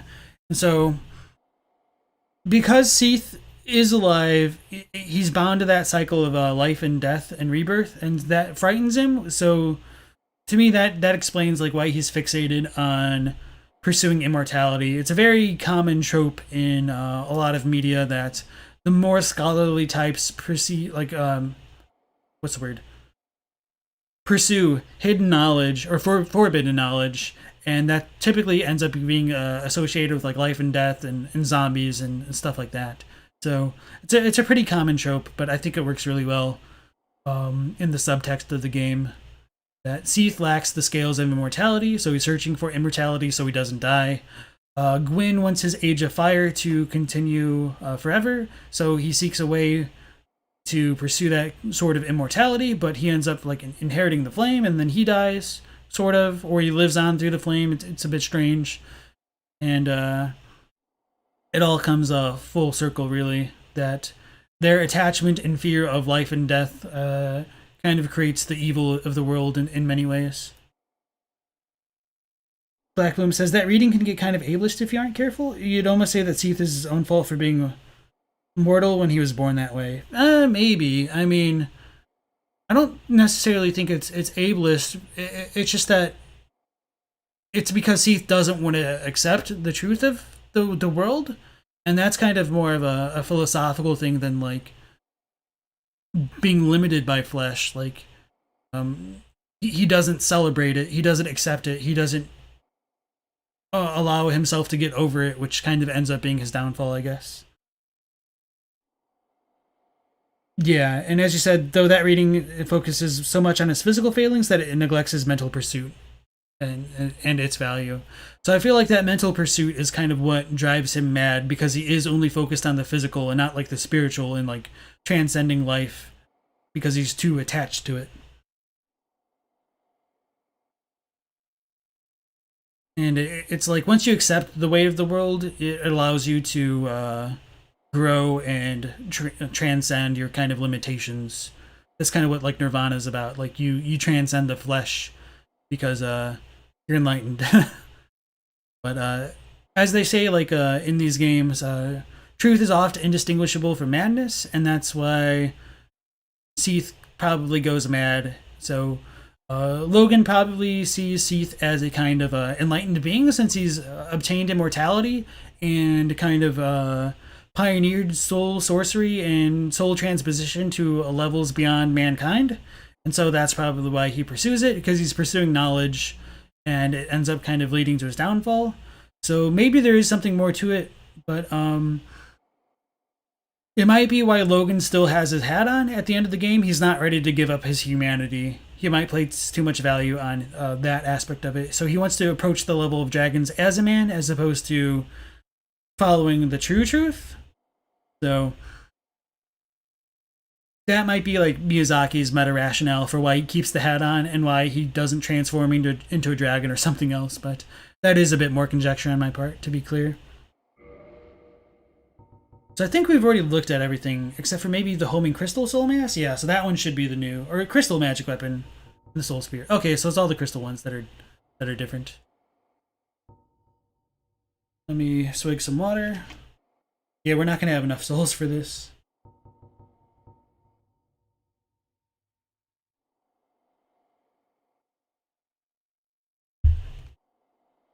Then maybe I want to go farm at the crystal, not the crystal, the painted world. We're doing this before fighting Seath. Or I guess there's all the golems and stuff outside. I might die a few times. We'll see. Alright. So Soul Spear, let's just read this one for continuity's sake. Sorcery developed by Big Hat Logan, fire-piercing Soul Spear. A symbol of Logan's strength, the Soul Spear is referenced repeatedly in the legends and is said to be on par with Lord Gwyn's lightning. Whereas Crystal Soul Spear says, it's sorcery boosted by the knowledge Logan acquired at the Regal Archives. Fire-piercing Crystal Soul Spear. These pale magic spears, sharpened through crystallization, are on par with the armaments of the Ancient Lords. Crystal Magic Weapon is sorcery boosted by the knowledge Logan acquired at the Regal Archives. High magic and crystallization on the right-handed weapon. Logan's trials were successful, and the crystal medium facilitated a stronger bond between weapon and soul. And then Homing Crystal Soul Mass is sorcery boosted by the knowledge Logan acquired at the Regal Archives. Fire Homing Crystal Soul Mass. The mysteries of souls, crystals, and the sorceries are deeply intertwined. So with, which spell is it? I think it's just Homing Soul Mass. Farewell. That's kind of abrupt. With Homing Soul Mass saying specifically that life originates in the soul, no wonder the Soul Mass draws toward it, I feel like that should be a very big hint that the more life gets concentrated into something, it kind of like pressurizes, and that might be related to like the whole crystal magic. That would tie into how Seath's primordial crystal can keep him alive, because maybe it's kind of like a fountain of life of its own, so that's why he regenerates if he's attacked until that crystal is broken.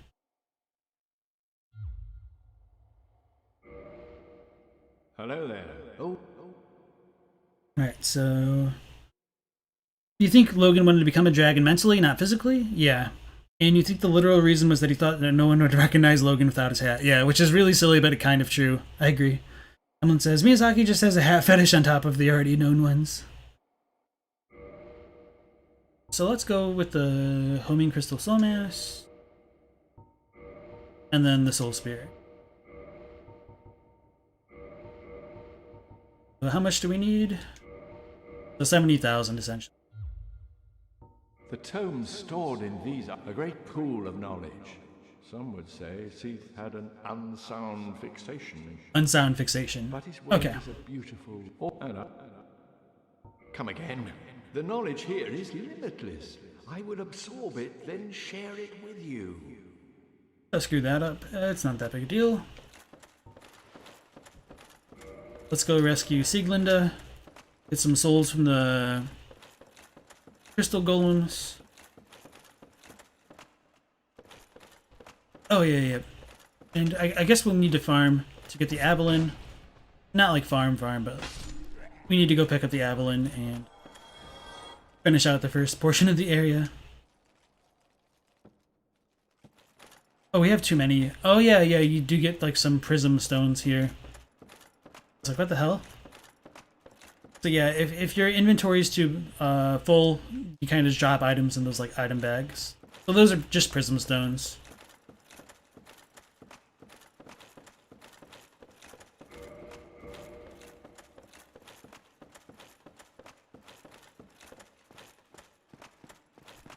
We're going? Okay. Here.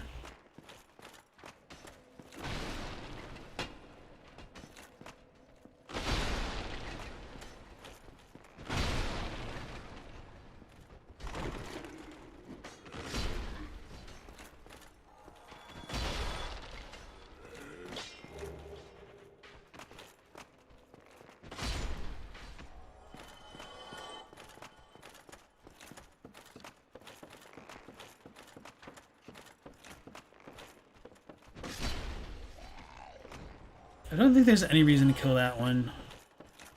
Or to go out of the way to kill that one. So probably leave it.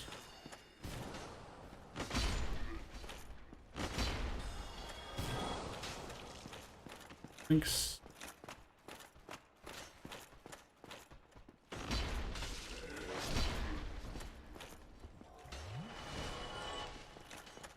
Oh, we need to go up higher. Okay.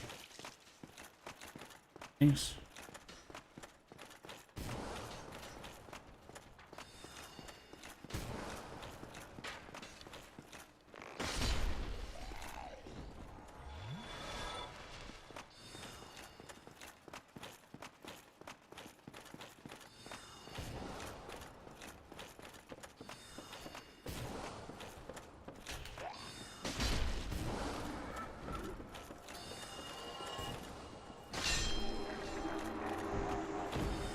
What spell was that?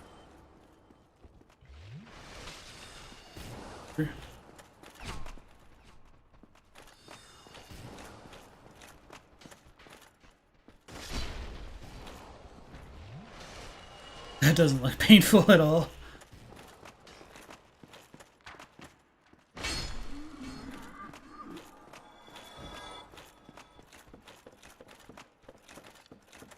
Okay, we already killed it.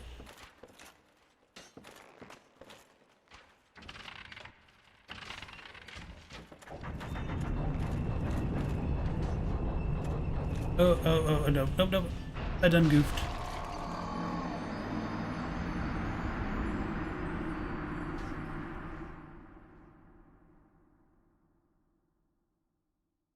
A little too slow in the draw.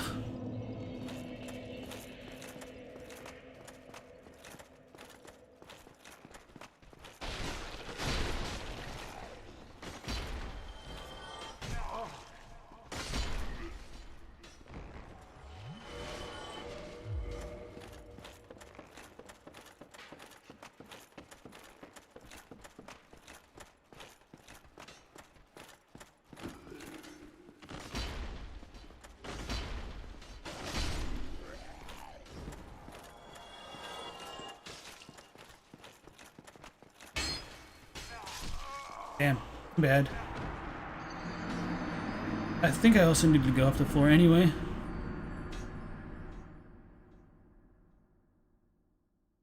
Okay, let's go get the Avalon.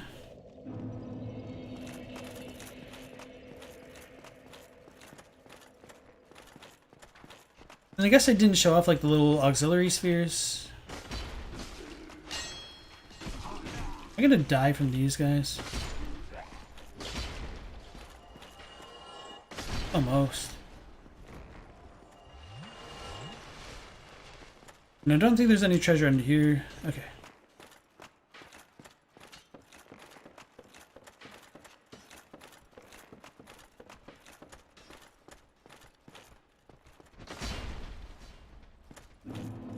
I need to go this way and then redo the stairs again.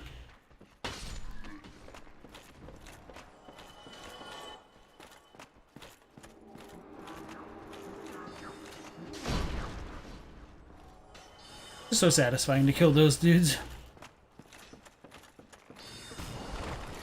Slow on that one.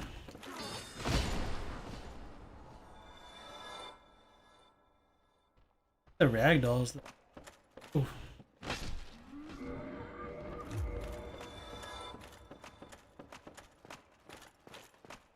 Is that Anolando over that way? Maybe. Oh, okay. I guess I never showed that off. Cool.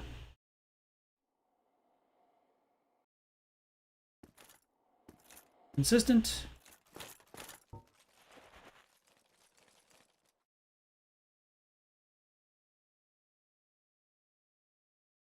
think that would be like the entrance to the cathedral. I'd be wrong though.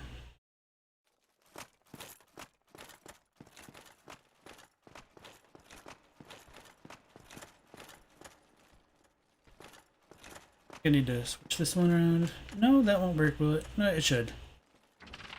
Just go up the top.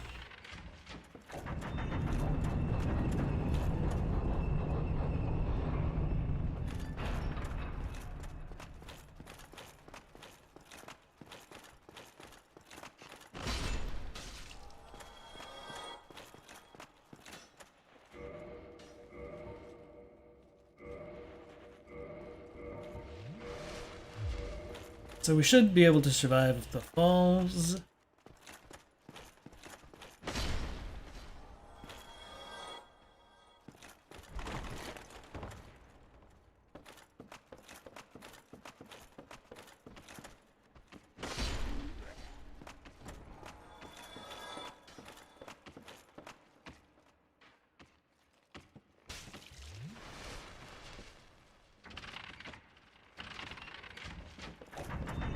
Time it well.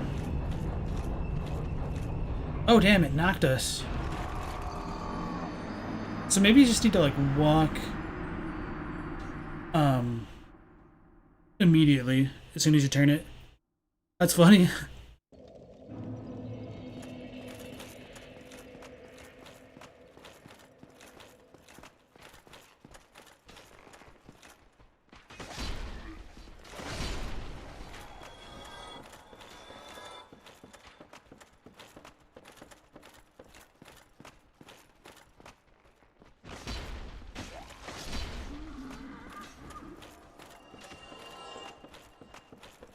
Not screw around.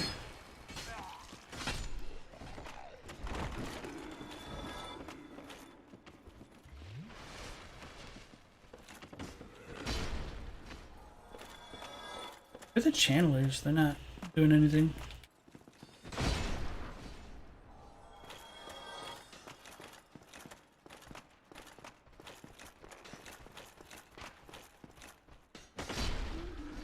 If that was the case.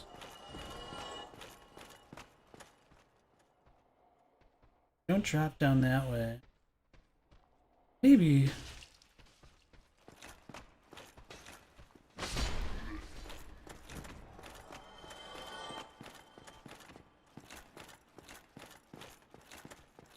Maybe I just need to go up to the top and then around to the bottom.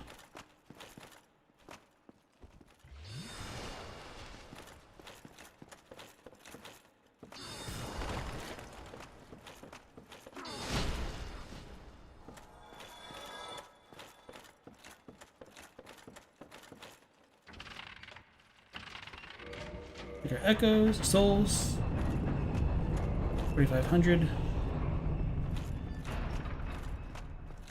A lot fewer than I was hoping.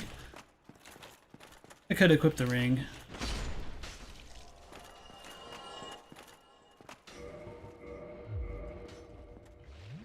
Was that kind of hard?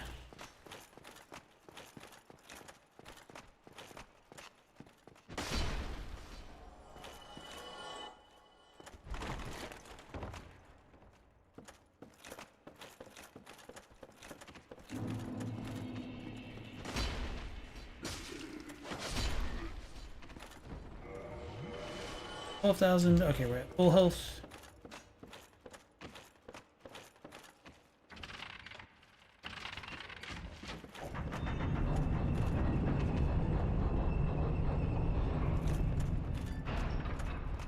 I'm wondering if you can just rotate it and then jump from this platform right here. Did we loot this? Maybe we didn't. Oh, okay. I thought there was a treasure chest that we were missing. Okay. This was it. Twinkling Titanite?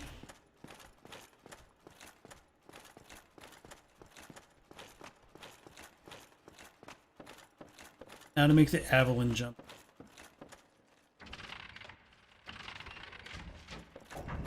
Okay, I don't think I can get there fast enough. Okay, and then that turns the wrong way. Let's just walk up. Hopefully it doesn't like throw us away. Interesting. So that's like the exact thing you needed to do. Okay. Then we got our damn Avalon.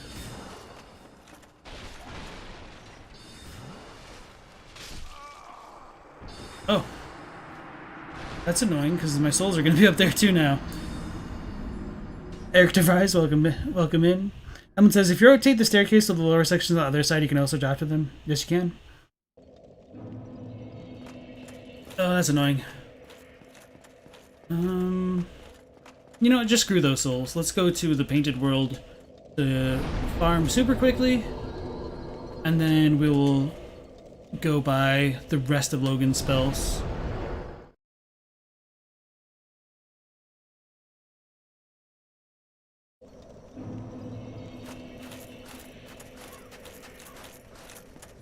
Oh wait, what are we doing?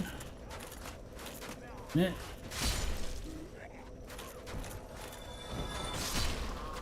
May as well turn on the HUD for this section. HUD on. We're going to equip our symbol of avarice head. And what's our ring? The silver serpent ring.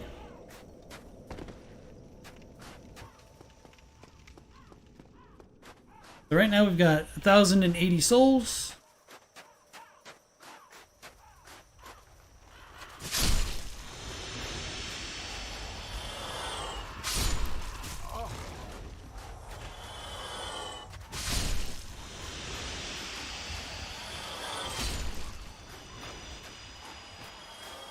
So we just pretty much got 12,000 souls in like 30 seconds. Which is why this is the best farming spot in the game, I think.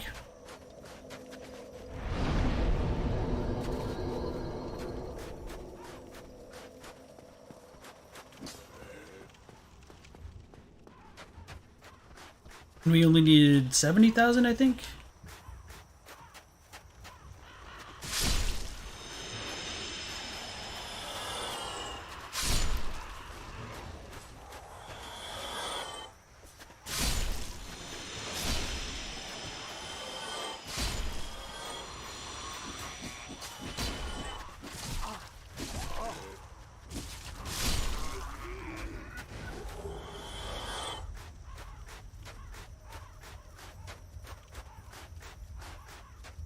I'll probably do this like 2 or 3 more times, and then I'll probably just use our actual consumable souls for whatever we don't have.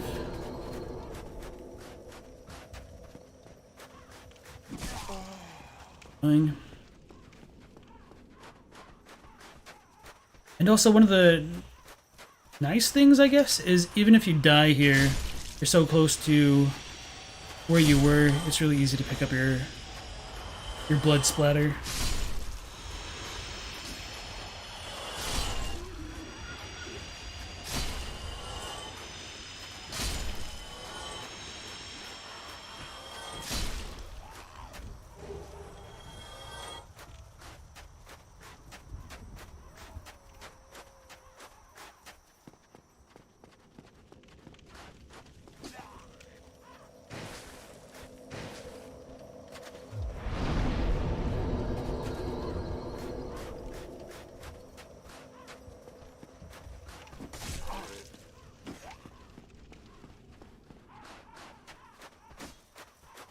So I guess a little bit of the lore of the mimic head here, the symbol of avarice, is that as you wear it, it does reduce your HP slowly.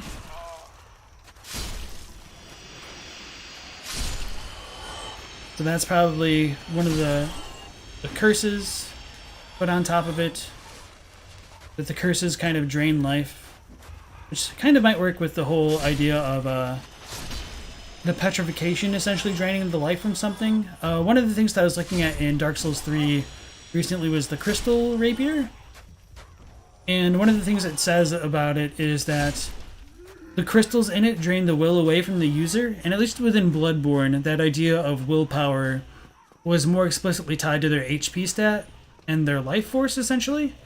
So, the symbol of avarice draining HP might just kind of go along with all of the lore of the games, which is really surprising, because it just feels like a kind of throwaway mechanic.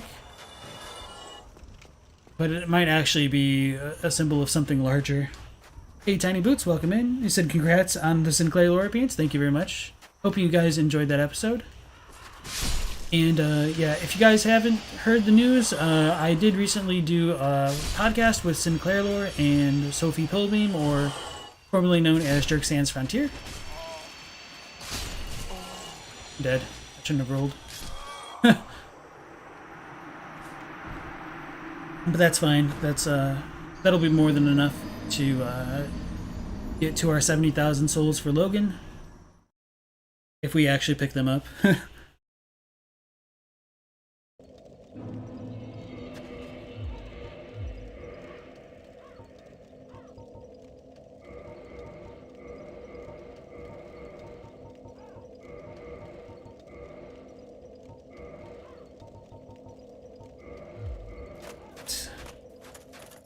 So if you guys want to hear more about like ideas of Kigare as far as they are related to the Soulsborne games, I do recommend checking out the most recent podcast.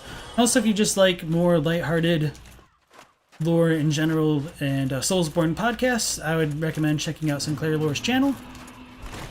They're friends of the stream.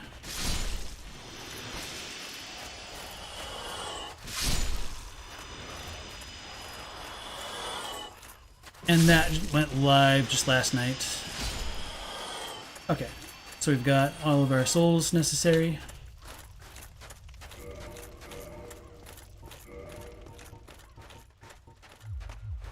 So once we go back to Logan, I will go ahead and save state it again, just to see what he says when we finish up.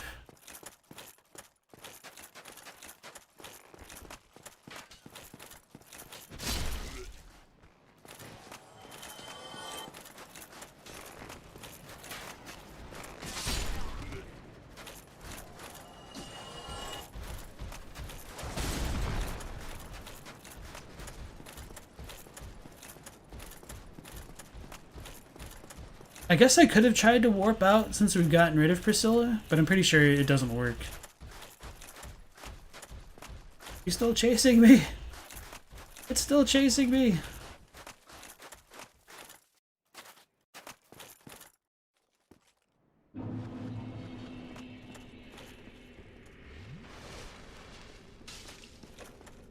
Got hit? Oh, that by that one. Reson says, you just realized that both Gwyn and Seath are similar in refusing to accept their natures and mortality. Seems obvious, but you never connected those together before. And refusing to accept the natural state of the world. Yeah, that's kind of how I feel they're joined. So I feel like their overall goals are slightly different, but they're kind of close enough that they can ally with each other. Or ally with each other. However you want to inflect it. Kerm the Derm, welcome in. It's been a minute. You say, how's the lore run going? It's going pretty well. Learning more about the lore as we play. It's definitely fun. Discovered that Big Hat Logan already has the Dragon Breath before you send him into the deeper recesses of the archives. So that was pretty cool. And also found out that the little ghosts of... what's it called? New Londo, some of them carry babies that breathe lightning. I didn't realize that. So yeah, a lot of cool, interesting details, which are a little bit easy to miss, I guess. So glad to have you back. Then Brisson says, you always wondered what would make Gwyn and Seath see eye to eye besides a desire to overthrow the ancient dragons.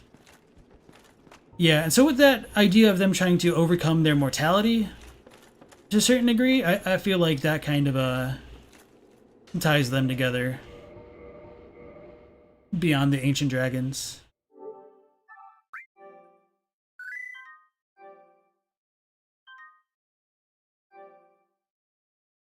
And that's why I think Gwyn was using Seath as a valuable tool to produce something which could potentially prolong his Age of Fire. It just didn't end up working out. For whatever reason.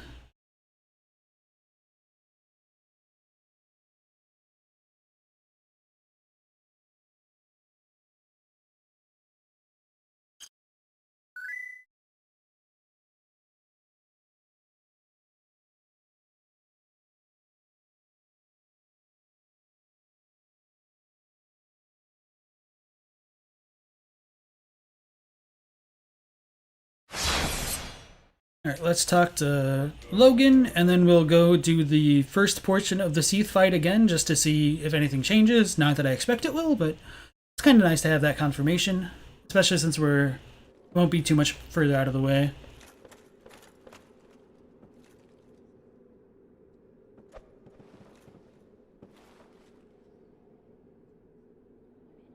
Oh, hello there.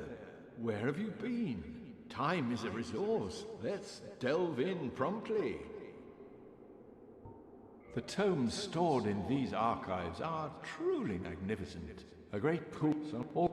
We've already gotten that, so let's go ahead and purchase the rest of the magic. The tomes stored. So he'll say something different. I only get that because I kind of trampled over it the first time. Come again, anytime you please, for I too learn whilst teaching a student. I don't know if that was different. Hello there. You really are very diligent. Oh, I understand. We are in the midst of a revolution. The tomes store.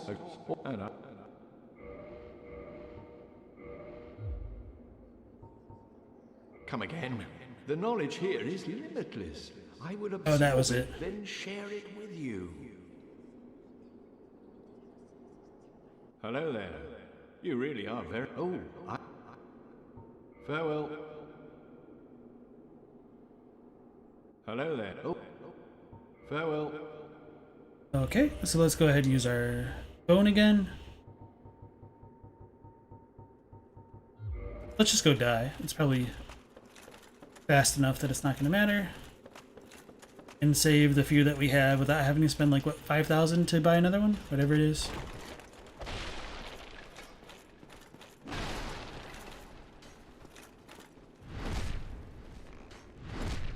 I like the little soul crystal smoke.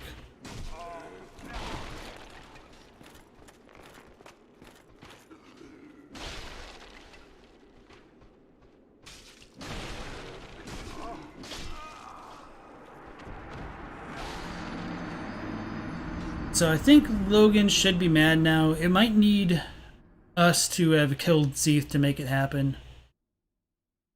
Which at this point maybe I should reload it, because maybe he'll say something if Seath is dead.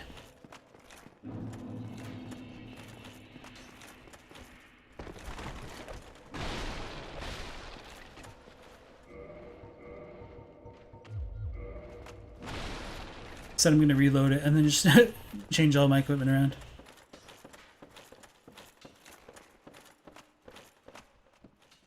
Oh, hello. Time is a... The tomes... Okay, yeah, so let's go ahead and just reload this then. I might have screwed that up.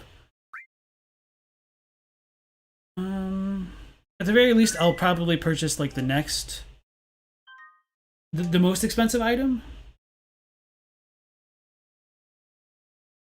And then maybe just level up with the rest. Stella B, welcome back in. You said, Seath looking for a way to create immortality and creating Priscilla, who has life hunt. in one of the experiments makes you wonder if he was attempting what he was attempting specifically there. So that's kind of why I think when we look at Shanala or the Emerald Herald of Dark Souls 2, who is quote-unquote the child of a dragon, that they probably thought that they could make a perfect Firekeeper out of like a dragon hybrid, a dragon-human hybrid maybe. Oh, hello there. Alright, so that one's 50,000, the other's only 20,000, so that'll be okay. Come again, anytime you please. Don't worry about that. So let's go rescue Sieglinde and fight a bunch of crystal golems.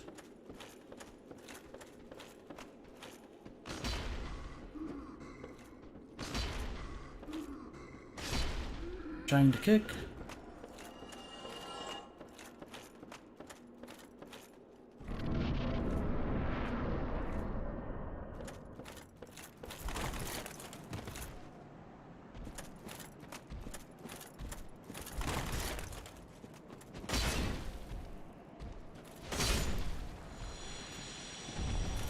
So we're still doing damage. So if they jump, we can't stagger them in the midst of that animation, if I remember correctly.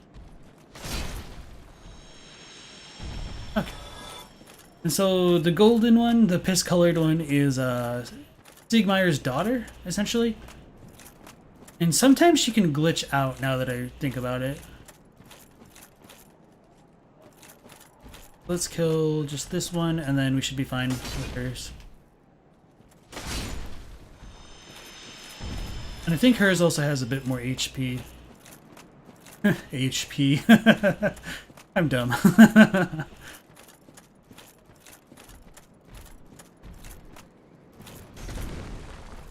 Thought that was gonna hit me for a second.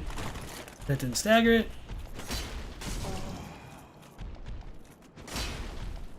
That time we did.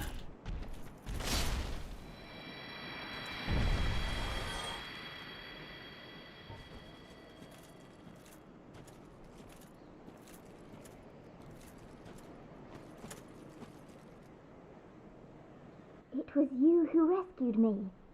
Why, thank you. I am Sieglinde of Katarina. I don't know how I ended up in that crystal. It wasn't terrible in there, but I could hardly move. I must think of some way to repay you. Oh, have you seen my father? You wouldn't miss him. A suit of armor just like mine. Yes, I see. But if you should happen to bump into him, tell him that Sieglinde is on her way, and that he ought to just stay put. And again, thank you kindly. Yes, I see. Tell him that Sieglinde is on her way, and again. So I don't remember if that, like, messes the quest line up. I think if you just tell her yes, it just proceeds normally. So let's probably just reload it and then do that again. Just to stay on the safe side.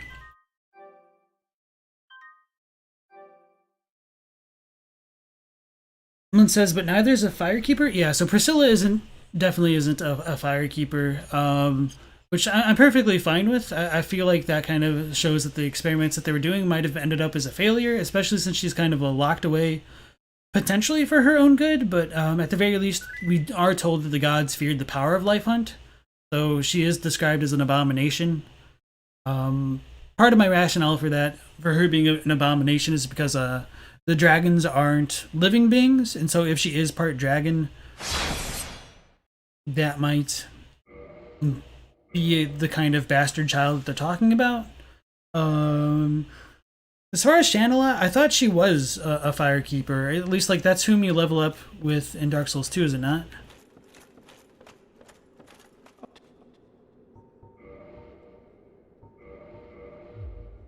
Come again, anytime you please. Alexander, welcome back in. He said, the Emerald Herald is kind of is, though. She upgrades your Estus, which is basically fire, and does tend to the bonfire in Majula. Yeah, so that's kind of why I think she is a firekeeper, even though she's not. I don't know. At the very least, she serves the exact same role as the firekeeper in 3, and their robes, like that firekeeper's robes, are different than the ones that we see in 2. So it makes sense to me that she'd be a firekeeper. Otherwise, I don't really know what to call her. Because it's not like you level up with Priscilla either.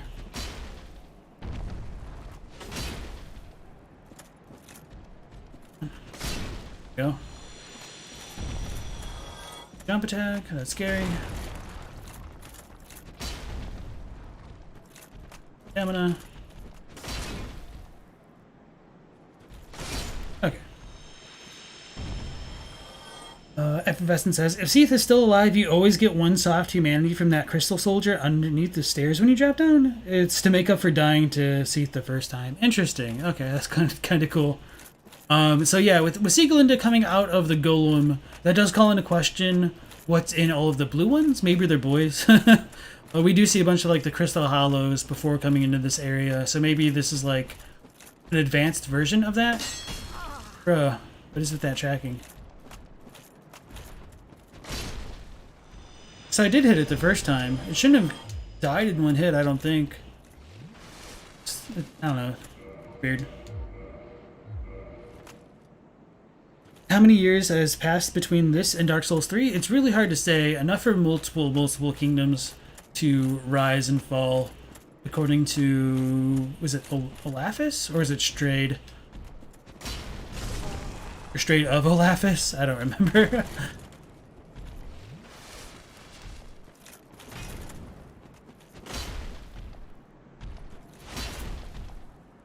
Banking on the Zweihander double R2 stagger. So I think the next one will kill it, or is it the second one after that?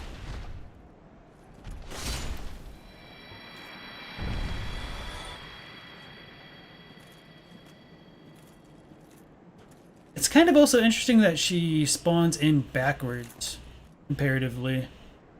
Like her back is facing the player. I wonder if that's kind of like Pilgrim related, but not really. It was you who rescued me. Why, thank you. I am Sieglinde of Katarina. I don't know how I ended up in that crystal. It wasn't terrible in there, but I could hardly move.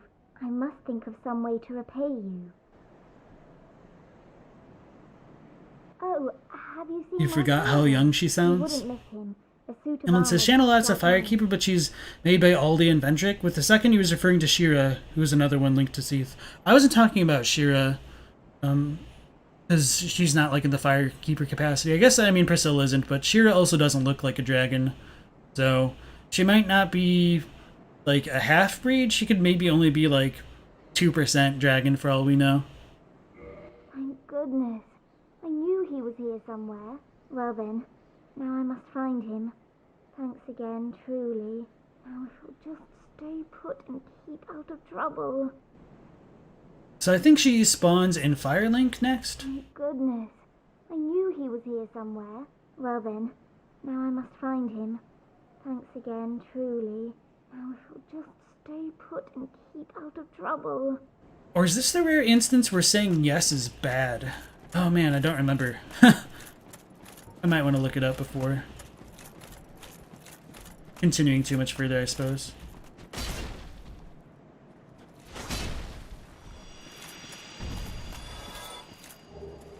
Night chunks.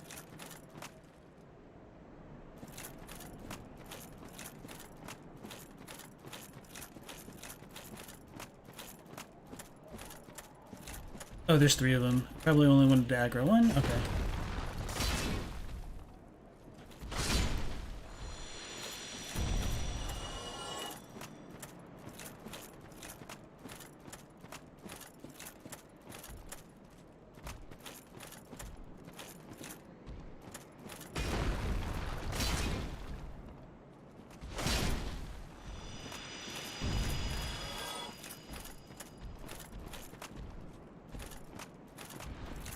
Oh, that one was kind of greenish. Interesting.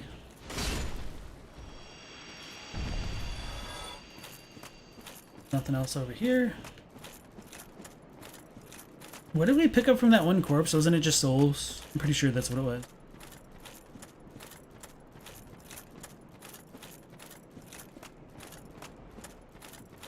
I'm actually a little bit surprised how long it took us to go through the first portion of the archives. I guess we wasted a little bit of time like doing the stuff with Sens and dying a few times.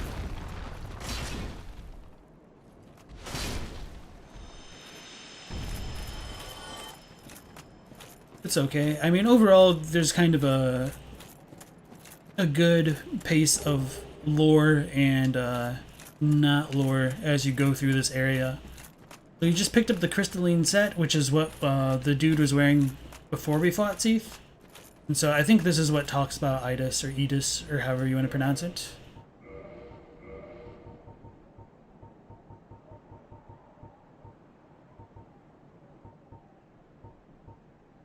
Crystallized helm worn by a hollow knight who is partially crystallized. The power of the crystal grants high defense. So I guess that was really nothing. Maybe the other sets say more? No. Oh yeah, and we never read the Avalon. That was kind of a mistake. Because we picked that up and then got shot. So this is a repeating crossbow cherished by the weapon craftsman Idis. Its elaborate design makes it closer to a work of art than a weapon.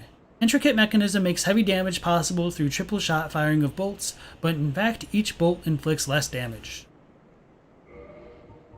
So when we look at the crystallized set as well as the Avalon's design, they might have a few similar symbols on both of them.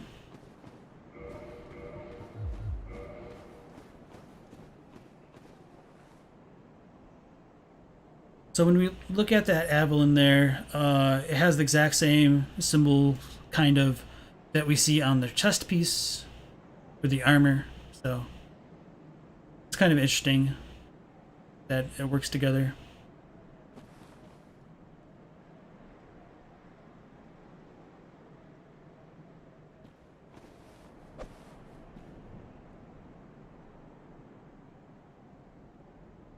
Oh. Alexander says yes is the correct answer. Is that means you tell her where you last saw him? Okay. Emlyn says the amount of dragon she is kind of not relevant as she would still be part of the same research. I mean, we don't know if she considers herself a child of Seath because she was researched on directly, or if she's a descendant of somebody who was researched upon. Kind of hard to say. And you said... You mean once we establish she's part dragon, the amount no longer matters? She's still part of the half-breed project Seath conducted? Alexander says the Chandler set speaks of how they kidnap maidens and such. Looks like high fashion. Yeah, this is a pretty cool fashion set, I guess. The helmet goes surprisingly well with it.